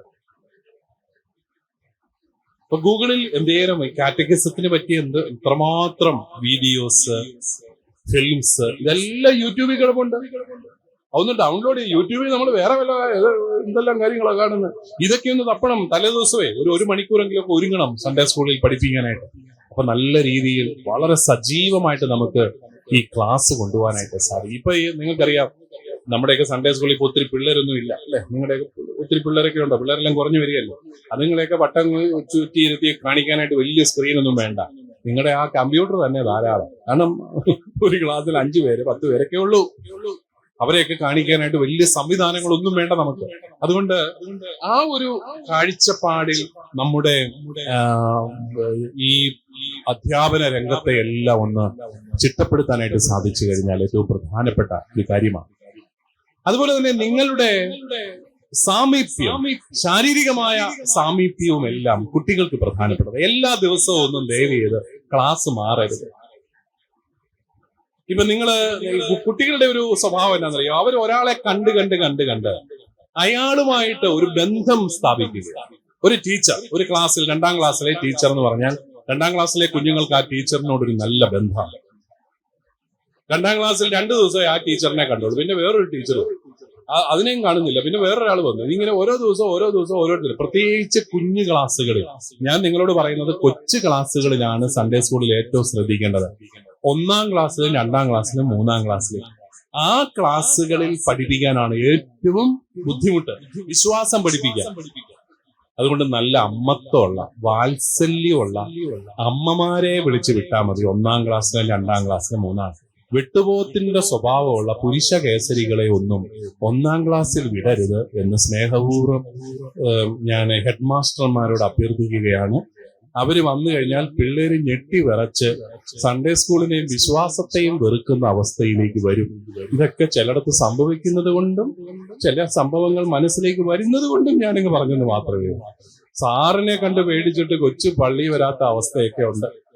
കാരണം ഞങ്ങൾ പുരുഷന്മാർക്ക് പൊതുവെ ഒന്നാമത് ഞങ്ങൾക്ക് ചിരിക്കാൻ അറിയത്തില്ല. ഞങ്ങളുടെ കവളത്ത് 23 പേശികളുണ്ടെങ്കിലും 21 തളർന്നു കിടക്കുകയാണ്, ചിരിക്കുകയാണ്. പിന്നെ ഞങ്ങൾ വർത്തമാനം പറയുമ്പോൾ ആധികാരികമായിട്ടേ പറയത്തുള്ളൂ. ഇരിക്കടാന്ന് പറഞ്ഞാൽ ഇരിക്കണം, അവൻ അവിടെ എഴുന്നേറ്റ് എന്നാൽ ഞങ്ങൾ സമ്മതിക്കുകയില്ല. ഇങ്ങനെയുള്ള സ്വഭാവവും കൊണ്ട് കൊച്ചു കുഞ്ഞുങ്ങളുടെ അടുത്ത് ചെന്നാൽ അതുങ്ങൾ പേടിച്ച് വേർച്ചിരിക്കും. ഇനി അമ്മത്വമുള്ള അപ്പന്മാരുണ്ടെങ്കിൽ പൊക്കോ കേട്ടോ. അല്ല, കാരണം എല്ലാ സ്ത്രീകൾക്കൊന്നും അമ്മത്വം ഇല്ല എന്നുള്ളതും ദീർഘനാളിലെ ഗവേഷണത്തിലൂടെ എനിക്ക് മനസ്സിലായ ഒരു അമ്മയാണെന്ന് പറഞ്ഞുകൊണ്ടൊന്നും അമ്മത്വവും വാത്സല്യവും ഒന്നും വരികയില്ല. ഈ പറഞ്ഞ പുരുഷനേക്കാളും അപ്പുറത്തെ പുരുഷത്വമുള്ള ഓട്ടെ. നിങ്ങൾ ഫെമിനിസ്റ്റുകളൊക്കെ എന്നെ നോക്കുന്നു, ഞാൻ നിർത്തിയേക്കാം. അപ്പോ നമുക്ക് നല്ല ഒരു റിലേഷൻഷിപ്പ്, അവരുടെ നമ്മുടെ ഒരു സാമീപ്യം. എന്റെ ഒരു സജഷൻ എന്താ പറയുക, ഒരു നല്ല ടീച്ചർ ആണെങ്കിൽ 1, 2, 3 ക്ലാസ്സുകളിൽ ഒരു ടീച്ചർ തന്നെ പഠിപ്പിച്ചാലും മതി. ആ കുഞ്ഞുങ്ങളോടൊപ്പം ഒരു 2-3 വർഷം ആ ടീച്ചർ അങ്ങ് സഞ്ചരിക്കാം. എന്നിട്ട് വേറൊരു ടീച്ചറിനെ, കൊള്ളാവുന്ന ടീച്ചറിനെ എന്നാൽ നിങ്ങൾ ചോദിക്കും, മോശം ടീച്ചറാണെങ്കിൽ ഒരു ഞായറാഴ്ച കഴിയുമ്പോൾ മാറ്റിയേക്കണം. നമ്മൾ പിന്നെ കാരണം നമ്മളതൊരു പരീക്ഷണം നടത്താൻ പാടില്ല കൊച്ചു കുഞ്ഞുങ്ങളെ. അത് വളരെ പ്രധാനപ്പെട്ടതാണ്. അതുപോലെ തന്നെ ഒരു കാർക്കശ്യത്തിന്റെ രീതിയിൽ നമുക്ക് വിശ്വാസം പഠിപ്പിക്കാൻ പറ്റത്തില്ല. അവർക്കൊരു സൗഹൃദവും സ്നേഹവും അടുപ്പവും ഒക്കെ തോന്നും. നിങ്ങൾ ഈ അധ്യാപകര്, നിങ്ങൾ ചിലപ്പോഴൊക്കെ നമ്മുടെ ഈ ആൾക്കാർക്ക് എല്ലാവരെയും നിയന്ത്രിക്കുക എന്ന് പറയുന്നത് നമ്മുടെ എല്ലാവരുടെയും ഒരു പൊതു സ്വഭാവം. രണ്ടുപേരെയൊക്കെ ഒന്ന് നിയന്ത്രിച്ചാലേ ശരിയാവട്ടെ. ഇങ്ങോട്ട് മാറി നിൽക്കുക, അങ്ങോട്ട് നിൽക്കുക, ഇതൊക്കെ നമുക്ക് ഭയങ്കര ഇഷ്ടമാണ്. ലൈൻ നിർത്തുക. ചിലരുടെ സ്പെഷ്യലൈസേഷൻ ലൈൻ നിർത്തലിലാണ്. ഇടയ്ക്കിടയ്ക്ക് കയറി വന്ന ഒരു ലൈൻ നിർത്തൽ പരിപാടി. അപ്പോ കുട്ടികൾക്ക് ഇത് പട്ടാള ക്യാമ്പായിട്ട് തോന്നരുത്. നിങ്ങൾക്കറിയാം, 2 സ്ഥലത്ത് നിശബ്ദതയുണ്ട്, രണ്ടും നല്ലതല്ല. ഒന്ന് പട്ടാള ക്യാമ്പിലാണ്, കാരണം പേടിയോ അവിടെ മിണ്ടാ. രണ്ടാമത്തേത് ശ്മശാനത്തിലാണ്, അവിടെ ജീവനില്ലാത്തതുകൊണ്ടാണ്. ഇത് രണ്ടും ആകരുത്. ഒരു കുടുംബാന്തരീക്ഷം, ഒരു കുടുംബത്തിലെ ഒരു ഹൃദ്യത നമ്മുടെ സൺഡേ സ്കൂളുകൾ കുഞ്ഞുങ്ങൾ ഇഷ്ടപ്പെടണം. പള്ളിയൊക്കെ ഇഷ്ടപ്പെടണം. പള്ളിയെ ഇഷ്ടപ്പെടാനായിട്ട് നിങ്ങൾ പള്ളിയെ ഒരു തിയേറ്റർ ആക്കുകയും നാടകശാലയാക്കുകയും അവിടെ ഡാൻസ് തുടങ്ങും, പള്ളിക്കകത്ത് ഡാൻസ് കളിക്കുകയും ഒന്നും വേണ്ട. പള്ളിയായിട്ട് തന്നെ നിൽക്കട്ടെ, അത് വിശുദ്ധമായ ആലയം. പക്ഷെ അവിടെ ഉള്ള മനുഷ്യർക്ക് കുറച്ചും കൂടെ ഹൃദ്യത.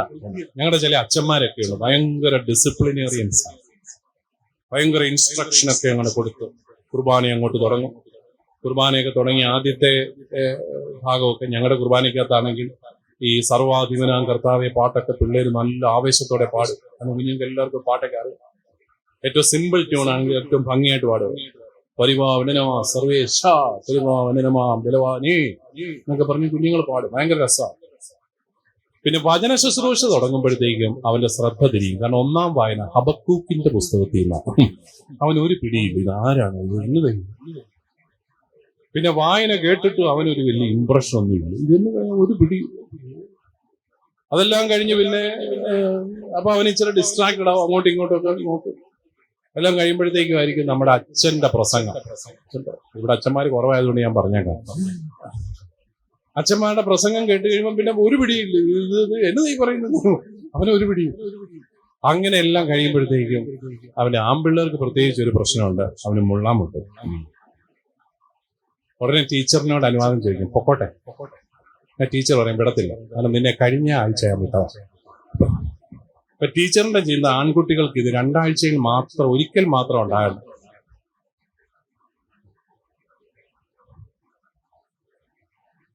പിന്നെ അവൻ അവിടെ ഞെളിവിരി കൊണ്ട് അവിടെ ഒരു ഇരിപ്പാണ്. അയ്യോ, ഈ കുർബാനയൊന്ന് തീരണേ മാതാവേ എന്നുള്ള ഒരേ ഒരു പ്രാർത്ഥനയെ അവനുള്ളൂ. അവസാനം പിന്നെ അവന് ഈ കുർബാന സ്വീകരണത്തിന് സമയമൊക്കെ ആകുമ്പോൾ അവൻ കുറച്ചുകൂടെ സന്തോഷമാകും. ചേച്ചിമാരും ചേട്ടന്മാരും ഒക്കെ വരുന്നു, അതൊക്കെ കണ്ടോണ്ടൊക്കെ ഇരിക്കും. അത് കഴിയുമ്പോൾ വീണ്ടും ഈ പ്രശ്നമുണ്ടേ അവിടെ. അപ്പൊ കുർബാന ഒരു തരത്തിൽ തീർന്നു കഴിയുമ്പോഴത്തേക്ക് അവൻ ആശ്വാസമായി, പൊക്കോട്ടെ. ടീച്ചറിനോട് പൊക്കോട്ടെ, പോകാൻ പാടില്ല, അവിടെ ഇരിക്കും. അപ്പോഴാണ് നമ്മുടെ ഹെഡ് മാസ്റ്റർ പകുതി പൗരോഹിത്യം കിട്ടിയ സന്തോഷത്തോടെ ഓടി വന്ന് മൈക്ക് കൈക്കലാക്കി പുള്ളിയുടെ വക ഒരു ഇൻസ്ട്രക്ഷൻ അങ്ങോട്ട് തുടങ്ങി. പുള്ളി 13 ഇനങ്ങളുമായിട്ടാണ് വന്നിരിക്കുന്നത്. കുട്ടികളെ കണ്ടപ്പോ 3 ഇനങ്ങളും കൂടെ തോന്നിച്ചു കർത്താവ്. അങ്ങനെ 16 ഇനങ്ങൾ തീരുന്നില്ല. അവൻ എങ്ങനെ ഒരു തരത്തിൽ ഈ സാറിനെ കരുണയോടുകൂടി അവൻ നോക്കിയാണ് കർത്താവ്. അതെല്ലാം കഴിയുമ്പോഴത്തേക്കും പിന്നെ പ്രതിജ്ഞ എടുക്കണം. പ്രതിജ്ഞ വിശ്വാസ പ്രമാണം ചൊല്ലിയതാ. പിന്നെ എന്നാ പ്രതിജ്ഞ ഇതിൽ കൂടുതൽ ഇനി എടുക്കാറുള്ളൂ. എന്നാലും നമ്മൾ ചൊല്ലിക്കും. കാരണം ഈ സർക്കാർ സ്കൂളിൽ പണ്ടെങ്ങാണ്ട് അസംബ്ലി ചെയ്തുണ്ടായിരുന്നു, അവരത് നിർത്തി പണ്ടേ. നമ്മളിപ്പോഴും അത് തുടരുക. അപ്പോ കൈയെല്ലാം ഇപ്പൊ നിങ്ങൾ ഈ കുഞ്ഞുങ്ങളെ നോക്കണം. പിള്ളേർക്ക് ആദ്യം പ്രതിജ്ഞയുടെ 2-3 സെന്റൻസ് ഒക്കെ അവൻ കൈ നേരെ വെക്കും, പിന്നെ അവൻ കൈക്ക് ഒരു താങ്ങ് കൊടുത്താൽ കൊച്ചു പിള്ളേരെ നോക്കിയാൽ മതി, അവർക്ക് ആ പള്ളിയോടുള്ള ഇംപ്രഷൻ അവർക്ക് കിട്ടും. അതെല്ലാം കഴിഞ്ഞ് അവൻ നോക്കുമ്പോഴത്തേക്കും താണ്ട് ഇത്രയും നേരവും പ്രസംഗവും പറഞ്ഞ് കുർബാനയും ചൊല്ലി ഇൻസ്ട്രക്ഷൻ തന്നെ അച്ഛൻ അകത്തുപോയി സോഡാ നാരങ്ങായും കുടിച്ച് വർദ്ധിത വീര്യത്തോടെ വീണ്ടും വന്നിരിക്കുകയാണ്. എന്തിനാണ്? പിന്നെയും ഇൻസ്ട്രക്ഷൻ. ഇതെല്ലാം കഴിഞ്ഞ് അവൻ ടീച്ചറിനോട് ചോദിക്കും, പൊക്കോട്ടെ. പാടില്ല, അച്ഛൻ പറയും എപ്പോഴാ പോകുന്നത്. 1 എയും 2 ബിയും 3 സിയും ആണ് പോകുന്നത്. പാവത്താൻ 1 ബിയിലായി പോയി. അവസാനം അവൻ പള്ളിക്കകത്തു നിന്ന് ടോയ്ലറ്റിലേക്ക് ഓടുമ്പോൾ അവന്റെ മനസ്സിലുള്ള ഭാവം എന്തായിരിക്കും? പള്ളിയിൽ നിന്ന് ഇറങ്ങി പോകുമ്പോഴേ അവൻ ആശ്വാസം. പള്ളിക്കകത്ത് ഒരു ഹൃദ്യതയില്ല. ഞാനിതൊരു സൺഡേ സ്കൂളിൽ ചെന്ന് പറയുമ്പോൾ ടീച്ചർമാർ പറഞ്ഞു, പിതാവേ, ഞങ്ങളുടെ സൺഡേ സ്കൂളിൽ 1 മുതൽ 3 വരെ പിള്ളേരെ, പഴയ പള്ളിക്ക് സൈഡിലൊക്കെ സ്ഥലം, ഞങ്ങൾ അതുങ്ങളെ കൊണ്ട് സൈഡിലായിരിക്കും. അതിനാ ഇടയ്ക്കിടയ്ക്ക് ഈ ജാതി കാര്യങ്ങൾക്കൊക്കെ പോയിട്ട് വരാം. ചിലർ അമ്മമാരുടെ കൂടെ ഇരുത്തിയേക്കുക 1, 2, 3 ക്ലാസ്സിലെ പിള്ളേർ. അമ്മമാരിപ്പോ പള്ളി വരണം കേട്ടോ, ഒന്ന് തന്നെ നടക്കത്തുള്ളൂ. ഭയങ്കര സൈലന്റ് ആണ്, വളരെ ഡിസിപ്ലിൻഡ് ആണ്. അമ്മയുടെ കൂടെ, അമ്മയുടെ സാന്നിധ്യവും കൊച്ചിന്റെ സാന്നിധ്യവും അല്ലെ, അത് വളരെ ഒരു പ്രത്യേകതയുള്ളതാണ്. അപ്പോ നമ്മള് കാർക്കശ്യത്തിന്റെ രൂപത്തിൽ നമുക്ക് വിശ്വാസം പഠിപ്പിക്കാൻ പറ്റുക എന്നും പറഞ്ഞുകൊണ്ട് വിശ്വാസ പരിശീലനത്തെ നമ്മൾ എന്റർടൈൻമെന്റും ആക്കും. ചിലടത്ത് എന്നാ ഡാൻസോട് ഡാൻസ്, എന്നതാ മുക്കാബല. സൺഡേ സ്കൂളിന്റെ ഇടയിൽ ഇവൻ മുക്കാബല പാടിയ, അത് പഴയ പാട്ടാണ്, അതെനിക്ക് അറിയത്തുള്ളൂ, അതുകൊണ്ട് ഇപ്പോഴത്തെ ഒന്നും അറിയത്തില്ല. അത് പാടിയ ഇവൻ എന്ത് വിശ്വാസമാണ് കിട്ടുന്നത്? ഒരു വിശ്വാസവും കിട്ടത്തില്ല. എന്നാ അതാണ്, അത് ചുമ്മാ എന്റർടൈൻമെന്റ് ആക്കി. ഇതിന് രണ്ടിന്റെ ഇടയ്ക്കുമാണ് സംഭവം. ഹൃദ്യതയോടെ നിങ്ങൾക്കൊരു അപ്പന്റെ അമ്മയുടെ മനസ്സ്, ആ മനസ്സോടെ കുഞ്ഞുങ്ങളെ സ്വീകരിച്ച് നിങ്ങളുടെ ജീവിതത്തിൽ ഇത്രയും നാൾ ദൈവം നിങ്ങളെ എങ്ങനെ വഴി നടത്തിയെന്ന് മാത്രം ആ കുഞ്ഞുങ്ങളോട് പറഞ്ഞു കൊടുത്താൽ മതി. ആ പാഠഭാഗങ്ങളുടെ അടിസ്ഥാനത്തിൽ കുഞ്ഞുങ്ങൾക്ക് നല്ല ഒരു വിശ്വാസ അനുഭവം അവർക്ക് കിട്ടും. നിങ്ങൾ എപ്പോഴും ഓർക്കണം, വിശ്വാസം ഒരു ബന്ധമാണ്. ഒരു ബന്ധം മറ്റൊരു ബന്ധത്തിന്റെ പശ്ചാത്തലത്തിൽ മാത്രമേ നമുക്ക് പഠിപ്പിക്കാൻ സാധിക്കത്തുള്ളൂ. അത് പകർന്നു കൊടുക്കാൻ മാത്രമേ സാധിക്കത്തുള്ളൂ. തത്വങ്ങൾ പഠിപ്പിക്കുക എന്നുള്ളതിനേക്കാളും വിശ്വാസം നമ്മൾ പകർന്നു കൊടുക്കുന്നു. എന്റെ ജീവിതത്തിൽ എന്റെ ദൈവം എന്നെ വഴി നടത്തിയ വഴികൾ, അത് വലിയ മാലാഖ വന്ന് എനിക്ക് സ്വപ്നത്തിൽ പ്രത്യക്ഷപ്പെട്ടിട്ടൊന്നുമില്ല, എനിക്ക് ദർശനവും ഉണ്ടായിട്ടില്ല, ഒന്നുമില്ല. എന്റെ ഒരു സാധാരണ ജീവിതമാണ്. രാവിലെ എഴുന്നേൽക്കുമ്പോൾ മുതൽ എന്റെ ദൈവം എന്നെ എങ്ങനെ വഴി നടത്തുമെന്ന് നിങ്ങൾ ആ കുഞ്ഞുങ്ങളോടൊന്ന് പറഞ്ഞു കൊടുത്താൽ മാത്രം മതി. ഈശോ മിശിഹ എങ്ങനെ എന്റെ ഏകരക്ഷകനാണെന്ന് ആ കുഞ്ഞുങ്ങളോടൊന്ന് പറഞ്ഞു കൊടുത്താൽ മാത്രം മതി. നിങ്ങളുടെ ജീവിതാനുഭവങ്ങൾ വേണമെങ്കിൽ നിങ്ങൾക്ക് പറഞ്ഞു കൊടുക്കാം. അത് വലിയ പെർഫെക്റ്റ് ജീവിതമാകണമെന്നൊന്നും ഒരു നിർബന്ധവുമില്ല. അപൂർണതകളിൽ ദൈവം എങ്ങനെ നമ്മളെ വഴി നടത്തുന്നു. അതുകൊണ്ട് ഞാൻ പറഞ്ഞു വന്നത്, നമ്മുടെ സ്നേഹത്തിന്റെ ഒരു സാമീപ്യവും ബന്ധവും വളരെ പ്രധാനപ്പെട്ടതാണ്. ഈ കുട്ടികള് അച്ചടക്കലംഘനം കാണിക്കുന്നത് പോലും നമ്മുടെ ഒരു ശ്രദ്ധ പിടിച്ചു പറ്റാൻ വേണ്ടിയിട്ടാണ്. നിങ്ങൾ ശ്രദ്ധിച്ചിട്ടുണ്ടാവും, കൊച്ചു കുഞ്ഞുങ്ങള് അവര് ഈ നല്ല സന്തോഷമായിട്ട് അമ്മയുടെ തോളത്ത് ഇരിക്കാന്ന് വിചാരിക്കുക. പതുക്കെ നല്ല സന്തോഷം മനസ്സിൽ നിറയുമ്പോ അവൻ പതുക്കെ അമ്മയുടെ തോളത്ത് നൂർന്നിറങ്ങി അമ്മ അമ്മ അമ്മ അമ്മ അമ്മ എന്നൊക്കെ വെച്ച് എങ്ങോട്ട് പോകും? കളിപ്പാട്ടങ്ങൾ തേടി അവൻ പോകും. കളിപ്പാട്ടങ്ങൾ തേടിപ്പോയി കളിക്കും. കൊച്ചു കളിക്കാൻ തുടങ്ങും. കുഞ്ഞുങ്ങളെ ഒറ്റയ്ക്കിരുന്ന് കളിക്കാനൊക്കെ സാധിക്കുന്ന കുഞ്ഞുങ്ങൾക്ക് നല്ല മാനസികാരോഗ്യം ഉണ്ടെന്നാണ് ഒരു തത്വം. കാരണം അവൻ ഒറ്റയ്ക്കിരുന്ന് പല കാര്യങ്ങളും ചെയ്യാൻ ഉള്ള കപ്പാസിറ്റി ഉണ്ട്. സർവ്വനേരം മമ്മി മമ്മി മമ്മി എന്ന് പറഞ്ഞുകൊണ്ട് പിന്നെ ചാരിയെ പിടിച്ച് നടക്കുന്ന കുഞ്ഞുങ്ങൾക്ക് സെക്യൂരിറ്റിയുടെ കുറവുണ്ടെന്ന് ചുരുക്കം. അപ്പോ അവൻ പോയി ഇരുന്ന് കളിക്കുകയാണ്. കളിക്കുമ്പോഴും അവൻ ഇങ്ങനെ ആ പ്രദേശം മുഴുവൻ സ്കാൻ ചെയ്യുന്നുണ്ട്. ഈ അമ്മ എവിടെ, അമ്മ അവിടെ ഉണ്ടെന്നുള്ള ഉറപ്പിലാണ് ഇവൻ ഇവിടെ പോയി കളി. ഇനിയും കൊച്ചു കുഞ്ഞുങ്ങൾ നമ്മുടെ ശ്രദ്ധ ആകർഷിക്കുന്നത് പല രീതിയിലാണ്. അമ്മയുടെ ശ്രദ്ധ ആകർഷിക്കുന്നത് എങ്ങനെയായിരിക്കും? ശ്രദ്ധ ആകർഷിക്കുക, നിങ്ങൾ എന്നാ പറയുന്നത്? കരയും അല്ലെ? ലോകത്ത് എവിടെ ചെന്ന് ചോദിച്ചാൽ കരച്ചിലൊരു നെഗറ്റീവ് ബിഹേവിയർ ആണോ പോസിറ്റീവ് ബിഹേവിയർ ആണോ? Negative behaviour. നിങ്ങളിപ്പോ സൺഡേ സ്കൂൾ അധ്യാപകരായാലും ചിലപ്പോൾ പോസിറ്റീവ് എന്നൊക്കെ പറഞ്ഞേക്കും. അതുകൊണ്ടാണ് ഞാൻ നേരത്തെ പറഞ്ഞത് ഇത് നെഗറ്റീവാണ്. കരച്ചിൽ ആ സച്ച് നെഗറ്റീവ് ബിഹേവിയറാണ്. കരഞ്ഞിട്ട് അമ്മ മൈൻഡ് ചെയ്യുന്നില്ല. കുറച്ചു നേരം കഴിയുമ്പോൾ അവൻ ചിരിച്ചൊക്കെ കാണിക്കും. അവനെ എടുത്തുകൊണ്ട് നടക്കണം. അപ്പൊ തേൻ ഒലിപ്പിച്ച് ചിരിക്കും, കൊതിപ്പിക്കും നമ്മൾ, വാ എന്നെ എടുക്കും. പിന്നെ അമ്മയുടെ പിന്നാലെ ശബ്ദമൊക്കെ ഉണ്ടാക്കിയൊക്കെ നിൽക്കും കൊച്ചെ എടുക്കാൻ. എന്നിട്ടും അമ്മ മൈൻഡ് ചെയ്തില്ല. സഹി കെട്ട് കഴിയുമ്പോൾ അവനെന്നെ അടുക്കും. അമ്മ വലിയ കാര്യത്തിൽ മേടിച്ചുകൊണ്ട് വന്ന ഫ്ലവർ വാസ് ആണ്ട് തട്ടി താഴോട്ടാണ്. ഉടനെ അമ്മമാർ ഓടി വന്ന് എന്നെ എടുക്കും, കൊച്ചിനെ എടുക്കും. അല്ലാതെ പൊട്ടിയത് പെറുക്കാൻ പോവോ ഇല്ല. നല്ല അമ്മമാർ ആദ്യം കൊച്ചിനെ എടുക്കും. എന്തിനോ എന്റെ മോനെ അങ്ങനെയൊക്കെ ചെയ്യുന്നൊക്കെ ചോദിച്ചെടുക്കും. അവൻ ഹാപ്പിയായി, അവൻ വളരെ കുഴപ്പമില്ല. അതാണ് ഈ ശ്രദ്ധ ആകർഷിക്കാൻ പോസിറ്റീവ് ബിഹേവിയർ മാത്രമല്ല, നെഗറ്റീവ് ബിഹേവിയറും ഡിസ്ട്രക്റ്റീവ് ബിഹേവിയറും കുട്ടികൾ ഉപയോഗിക്കും. നമ്മുടെ പിള്ളേര് വെള്ളമടിക്കുകയും മയക്കുമരുന്നിന് അടിപ്പെടുകയൊക്കെ ചെയ്യുമ്പോൾ അതൊരു ഡിസ്ട്രക്റ്റീവ് ബിഹേവിയർ ആണ്. ഉള്ളിന്റെ ഉള്ളിൽ മാതാപിതാക്കളിൽ നിന്നുള്ള ഒരു സുരക്ഷിതത്വം കിട്ടിയ കുട്ടികൾ വഴിതെറ്റി പോകാനൊക്കെ സാധ്യത കുറവാണ്. അവരങ്ങനെ ഡിസ്ട്രക്റ്റീവ് ബിഹേവിയറിലേക്ക് പോകുമ്പോൾ അതൊരു സൂചനയാണ്. എന്താ?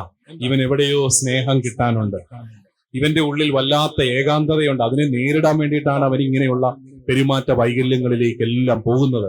അപ്പൊ അതുകൊണ്ട് ആ കുട്ടിയെ നമുക്ക് കുറച്ചുകൂടെ മനസ്സിലാക്കാൻ സാധിക്കുകയാണ്. അപ്പൊ നമ്മുടെ സാമീപ്യം, നമ്മുടെ സാന്നിധ്യം കുട്ടികൾ പല രീതിയിലാണ് തേടുന്നത്. അതുപോലെ തന്നെ നമ്മളോടുള്ള ഒരു ബന്ധം നമ്മുടെ മൂല്യങ്ങളോടുള്ള ഒരു ബന്ധമായിട്ട് മാറും. പിതാക്കന്മാരുടെ ദൈവത്തെ നമ്മൾ വിളിച്ചപേക്ഷിക്കുന്ന പോലെ തന്നെ പിതാക്കന്മാരോടുള്ള ബന്ധം പിതാക്കന്മാരുടെ ദൈവത്തോടുള്ള ബന്ധമായിട്ട് മാറുന്നത് പോലെ. പണ്ടൊരിക്കല് നമ്മുടെ ഇന്ത്യയിലെ വളരെ പ്രശസ്തമായ ഒരു ഇൻസ്റ്റിറ്റ്യൂട്ടിൽ പഠിക്കുന്ന ഒരു പയ്യൻ, അവന്റെ പെൺകുട്ടി, അവൾ എന്നെ ഒരു ദിവസം വിളിച്ച്, ഞാനിന്ന് അവിടെ ഇൻസ്റ്റിറ്റ്യൂട്ടിൽ ജോലി ചെയ്യുന്ന സമയത്താണ്, അവൻ എന്നെ വിളിച്ചിട്ട് പറഞ്ഞു, അച്ഛാ ഒന്ന് സഹായിക്കണം. എന്താണ് മോനെ? എന്റെ ആങ്ങള ഇന്ന ഇൻസ്റ്റിറ്റ്യൂട്ടിലാണ്, പഠിക്കാൻ ഭയങ്കര മിടുക്കനാണ്, അവൻ എൻട്രൻസ് എഴുതി കിട്ടിയതാണ്. ഓ, പിന്നെ എന്നാ പ്രശ്നം? എന്നാ?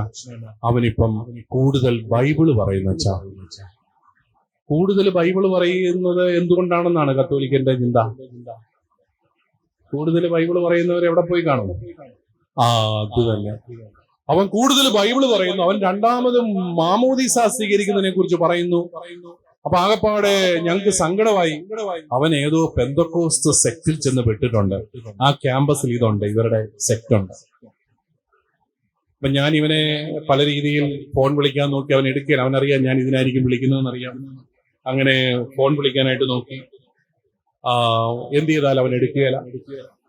അങ്ങനെയൊക്കെ വന്നപ്പോഴത്തേക്കും ഒരു ദിവസം കഷ്ടപ്പെട്ട് ഞാൻ തച്ചിലിരുന്ന് പല പ്രാവശ്യം വിളിച്ച് അവസാനം അവൻ ലൈനിൽ വന്നു. അപ്പൊ അവനോട് ഞാൻ സംസാരിച്ചു. അപ്പൊ അവൻ എന്നോട് പറഞ്ഞു,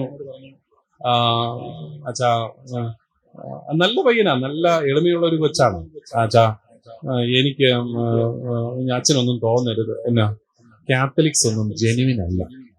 ആരോടാ ഇത് പറയുന്നത്? കത്തോലിക്ക വൈദികനോടാ. ഞാൻ പറഞ്ഞു, മോനെ ശരിയായിരിക്കും, ഞങ്ങളൊക്കെ ജെനുവിൻ അല്ല, ഞങ്ങളൊക്കെ പാപികളും ദുർബലരും ഒക്കെയാണ്, ഇഷ്ടംപോലെ കുഴപ്പങ്ങളും ഞങ്ങൾ ഒപ്പിക്കുന്നുണ്ട്. എന്നാലും ഞങ്ങളെ കൊണ്ട് പറ്റുന്ന രീതിയിൽ കർത്താവിന്റെ വഴികളിൽ നടക്കാൻ ഞങ്ങൾ പരിശ്രമിച്ചുകൊണ്ടിരിക്കും. ശരിയാ. എന്നിട്ട് ഞാൻ അവനോട് തിരിച്ചൊരു ചോദ്യം ചോദിച്ചു, നീ പരിചയപ്പെട്ട ആദ്യത്തെ കത്തോലിക്കനാണ്? കത്തോലിക്കര് ജെനുവിനല്ലെന്നല്ലേ അവന്റെ തിയറി. ഞാൻ ചോദിച്ചു, നീ പരിചയപ്പെട്ട ആദ്യത്തെ കത്തോലിക്കൻ ആരാണ്? കാരണം ഞാൻ ഈ കുടുംബത്തെ അറിയുന്നത് ഇവന്റെ അപ്പനും അമ്മയും കൗൺസിലിങ്ങിനായിട്ട് എൻ്റെ അടുത്ത് കുറെ നാളുകൾ വന്നു. അതുകൊണ്ടാണ്, അങ്ങനെയാണ് ഞാൻ ഇവരെ അറിയുന്നത്. ഉടനെ അവന് ബുദ്ധിയുള്ളവന്, അവന് പിടികിട്ടി ചോദ്യം ആരിലേക്കാണെന്ന്. ഉടനെ അവൻ പറഞ്ഞു, അച്ഛന് എന്റെ പേരൻസിനെയാണ് ഉദ്ദേശിക്കുന്നെങ്കിൽ, ഇല്ല, എന്റെ പേരൻസിനെ എനിക്ക് ചക്കര ഇഷ്ടമാണ്, പഞ്ചാര ഇഷ്ടമാണ്, അവരെ കുറിച്ചൊന്നും എനിക്ക് പറയാൻ ഇഷ്ടമില്ല. പക്ഷെ generally Catholics are not genuine. ഞാൻ പറഞ്ഞു, മോനെ അല്ല, നീ ഉദ്ദേശിക്കുന്നത് നീ നിന്റെ പേരൻസിന്റെ ജീവിതം കണ്ട് മടുത്തിട്ട് അവരോടുള്ള അരിശം പ്രകടിപ്പിക്കുന്നതാണ്. എങ്ങനെ? അവരിൽ നിന്ന് കിട്ടിയ ആദ്യത്തെ മൂല്യം നീ തിരസ്കരിച്ചു. മാതാപിതാക്കളിൽ നിന്ന് ആദ്യമായിട്ട് കിട്ടുന്ന മൂല്യം വിശ്വാസമാണ്. അവരോടുള്ള ദേഷ്യവും അരിശവും മക്കള് തീർക്കുകയാണ്. എങ്ങനെ? പള്ളി വരാതിരിക്കുക, വിശ്വാസം മാറുക, വിശ്വാസത്തിൽ നിന്ന് പോവുക. നമ്മുടെയൊക്കെ പല പിള്ളേരുടെയും ക്രൈസിസ് തന്നെ. അപ്പൻ ബാഡ്ജും കുത്തി സർവ്വനേരവും പള്ളിയില, അമ്മ എവിടെ പന്തൽ കെട്ടിയാലും പ്രൈസ് ദി ലോർഡ് എന്ന് പറഞ്ഞിട്ട് അവിടെ ഉണ്ട്. ഈ അടുത്ത നാളിലാണ് ഈ പന്തലും മുസ്ലിം ലീഗിന്റെ സംസ്ഥാന സമ്മേളനമാണ്, പ്രൈസ് ദി ലോർഡിന്റെ പന്തൽ അപ്പുറത്താണെന്ന് പറഞ്ഞ് എഴുന്നേപ്പിച്ചു വിട്ടത്. പന്തൽ കണ്ടോ അമ്മ പ്രൈസ് ദി ലോർഡ് പറയും. അതാണ് അമ്മയ്ക്ക് പന്തലിന്റെ ആത്മീയതയാണ്. അപ്പോ പന്തല് കണ്ടാ പ്രാർത്ഥിക്കുന്ന അമ്മയും സർവ്വനേരവും ബാഡ്ജും കുത്തി പള്ളിയിലുള്ള അപ്പനും വീട്ടിൽ വന്നാൽ ഇന്ത്യയും പാകിസ്ഥാനും നേരിട്ടുള്ള യുദ്ധം, ശീതസമരം എന്ന് തുടങ്ങി നുഴഞ്ഞു കയറ്റം എന്ന് തുടങ്ങി പല പ്രശ്നങ്ങൾ വീട്ടിൽ. പിള്ളേർക്ക് ഇത് മനസ്സിലാകത്തില്ല കേട്ടോ. അവരാ അരിശം പ്രകടിപ്പിക്കുന്നത് അവരിൽ നിന്ന് കിട്ടുന്ന അവരുടെ മൂല്യങ്ങളോടുള്ള അരിശമാണ്. എന്ന് പറയുന്ന പോലെ മാതാപിതാക്കളോടുള്ള ബന്ധം, മാതാപിതാക്കളുടെ മൂല്യങ്ങളോട് കുഞ്ഞുങ്ങൾ കാണിക്കുന്നു പറയുന്ന പോലെ നിങ്ങളോടുള്ള ബന്ധം, നിങ്ങളോടുള്ള അടുപ്പം, നിങ്ങൾ പഠിപ്പിക്കുന്ന വിശ്വാസത്തോടുള്ള അടുപ്പമായിട്ട് മാറും. അപ്പൊ അതുകൊണ്ട് പ്രിയപ്പെട്ടവരെ, നല്ല ഒരു ബന്ധത്തിന്റെ പശ്ചാത്തലത്തിൽ ഈ വിശ്വാസ പരിശീലനത്തെ പകർന്നു കൊടുക്കാനായിട്ട് നിങ്ങൾക്ക് സാധിക്കണം. വിശ്വാസ പരിശീലന പരിപാടി പിള്ളേരുകളിലാക്കരുത്. പിള്ളേര് കളി, വാട്സപ്പ് ഗ്രൂപ്പ്, അങ്ങോട്ടും ഇങ്ങോട്ടും, നമുക്ക് എവിടെ പോകേണ്ടത്, ടീച്ചർമാരുടെ കൂട്ടായ്മ, ബിക്കനി, അതായി ഇതായി. അതല്ല, നമ്മൾ ശരിക്കും പ്രാർത്ഥിക്കണം, ഒരുങ്ങണം, ഉപവാസം എടുത്ത് പ്രാർത്ഥിക്കണം, ആ അനുഭവങ്ങൾ പങ്കുവെക്കണം. അങ്ങനെ നമുക്ക് വിശ്വാസത്തിന്റെ അനുഭവത്തില് നമ്മുടെ കുഞ്ഞുങ്ങളെല്ലാം കൊണ്ടുവരാനായിട്ട് സാധിക്കും. വിശ്വാസത്തിൽ വളരാനും നമുക്ക് ഏറ്റവും അത്യാവശ്യമായിട്ടുള്ളത് ഉപവാസവും പ്രാർത്ഥനയും തീർത്ഥാടനങ്ങളും ഒക്കെയാണ് വിശ്വാസത്തിൽ വളരാൻ. പള്ളി വന്നാൽ മാത്രം വിശ്വാസം വളരില്ല, ത്യാഗം എടുക്കണം. അതുകൊണ്ട് തന്നെ ഉപവാസത്തെ പ്രോത്സാഹിക്കണം. വെള്ളിയാഴ്ച മാംസവർജനമൊക്കെ നിങ്ങൾ കളഞ്ഞു അല്ലേ? ഞങ്ങളൊക്കെ ഇപ്പോഴും പാവങ്ങള്, അതൊക്കെ നിങ്ങൾ നോക്കുന്നില്ലെന്നും പറഞ്ഞുകൊണ്ട് ഞങ്ങളുടെ ആൾക്കാർ ഞങ്ങളോട് ഇടയ്ക്ക് ചോദിക്കും, ഇവിടെ എന്നാ കുഴപ്പം, അവിടെ ഒരു കുഴപ്പമില്ലല്ലോ എന്നൊക്കെ പറയും. വെള്ളിയാഴ്ച മാംസവർജനം പണ്ട് നമുക്ക് എല്ലാവർക്കും ഉണ്ടായിരുന്നു. അതൊക്കെ ഒരു പരിത്യാഗമാണ്. പരിത്യാഗമില്ലാത്ത വിശ്വാസ ജീവിതം കഴമ്പില്ലാത്ത വിശ്വാസമായിട്ടുള്ള. അതുകൊണ്ട് തീർത്ഥാടനങ്ങൾ നടന്ന് തീർത്ഥാടന കേന്ദ്രങ്ങളിലേക്ക് പോവുക, ഉപവാസം അനുഷ്ഠിക്കുക, മാസത്തിൽ ഒരിക്കൽ, ഇങ്ങനെയുള്ള നിഷ്ഠകൾ. രാവിലെ എഴുന്നേൽക്കുക, കുരിശ് വരച്ചുകൊണ്ട് എഴുന്നേൽക്കുക, എവിടെ അതുപോലെ വൈകുന്നേരം കുരിശ് വരയ്ക്കുക, സ്തുതി ചൊല്ലുക, ഇതെല്ലാം വിശ്വാസം വളർത്താൻ സഹായിക്കും. ഏതായാലും ഇനിയും ഞാൻ നിങ്ങളോട് സംസാരിച്ചാൽ ചിലപ്പോൾ നിങ്ങളുടെ ഉള്ള വിശ്വാസം കൂടെ പോകാൻ സാധ്യതയുള്ളത് കൊണ്ട് എനിക്ക് തന്നിരിക്കുന്ന സമയം തീർന്നതുകൊണ്ട് ഞാൻ അവസാനിപ്പിക്കുകയാണ്. നിങ്ങൾക്ക് എല്ലാവർക്കും ഞാൻ നന്ദി പറയുന്നു. നിങ്ങളെല്ലാവരും ഞാൻ സമ്മതിച്ചിരിക്കുന്നു. നിങ്ങൾ ഇത്രയും ശ്രദ്ധയോടുകൂടി അനങ്ങാതെ ഇരുന്നു അല്ലേ? അതിന് കൈയടിക്കും, നല്ല കാര്യങ്ങളൊക്കെ പറഞ്ഞിട്ട്. ഇത്രയും നല്ല അധ്യാപകരുള്ള ഈ അതിരൂപത എനിക്ക് അഭിയോന്യ കളത്തിപ്പുറമെ പിതാവിനോട് അസൂയ തോന്നുന്നുണ്ട് കേട്ടോ. എന്നോ നല്ല അധ്യാപകരാണ് നിങ്ങള്. നല്ല സാരിയൊക്കെ ഉടുത്താ വന്നിരിക്കുന്നു. അത് ഉടുക്കാൻ വേണ്ടിയിട്ട് തന്നെയാണോ ഇന്ന് വന്നതെന്നും എനിക്കൊരു സംശയമുണ്ട്. അപ്പൊ അതുകൊണ്ട് നല്ല കൂട്ടായ്മ, നല്ല ഒരു കൂട്ടായ്മ. അവിടെയും ഈ ഹോളിന് പുറത്തും ഇത്രയും തന്നെ ആൾക്കാർ ഇരിപ്പുണ്ട്. എല്ലാവരെയും ദൈവം അനുഗ്രഹിക്കട്ടെ. നമ്മുടെ സഭയുടെ നന്മകളെ കുറിച്ച് ആഘോഷിക്കുന്ന ഒരു സമൂഹമായിട്ട് മാറട്ടെ. സഭയിലെ പ്രശ്നങ്ങളെല്ലാം തീർന്നിട്ട് വിശ്വസിക്കാൻ ആരും കാത്തിരിക്കേണ്ട. മനുഷ്യനുള്ളിടത്തോളം കാലം പ്രശ്നങ്ങളും ഉണ്ടാവും. പക്ഷെ നമ്മൾ കുരിശിന്റെ മാർഗത്തിലൂടെ ഉറപ്പോടുകൂടി പോവുക, വിശ്വാസത്തിന്റെ നല്ല ഫലങ്ങൾ എല്ലാവർക്കും പകർന്നു കൊടുക്കുക, അഭിമാനത്തോടെ വിശ്വാസ ജീവിതം നയിക്കാൻ നമ്മുടെ മക്കളെ പ്രാപ്തരാക്കുക. അതാണ് നമുക്ക് ചെയ്യാനുള്ളത്. എന്നെ ക്ഷണിച്ച എല്ലാവർക്കും പ്രത്യേകമായിട്ട് നന്ദി പറയുന്നു. ദൈവം നിങ്ങളെല്ലാവരെയും സമൃദ്ധമായി.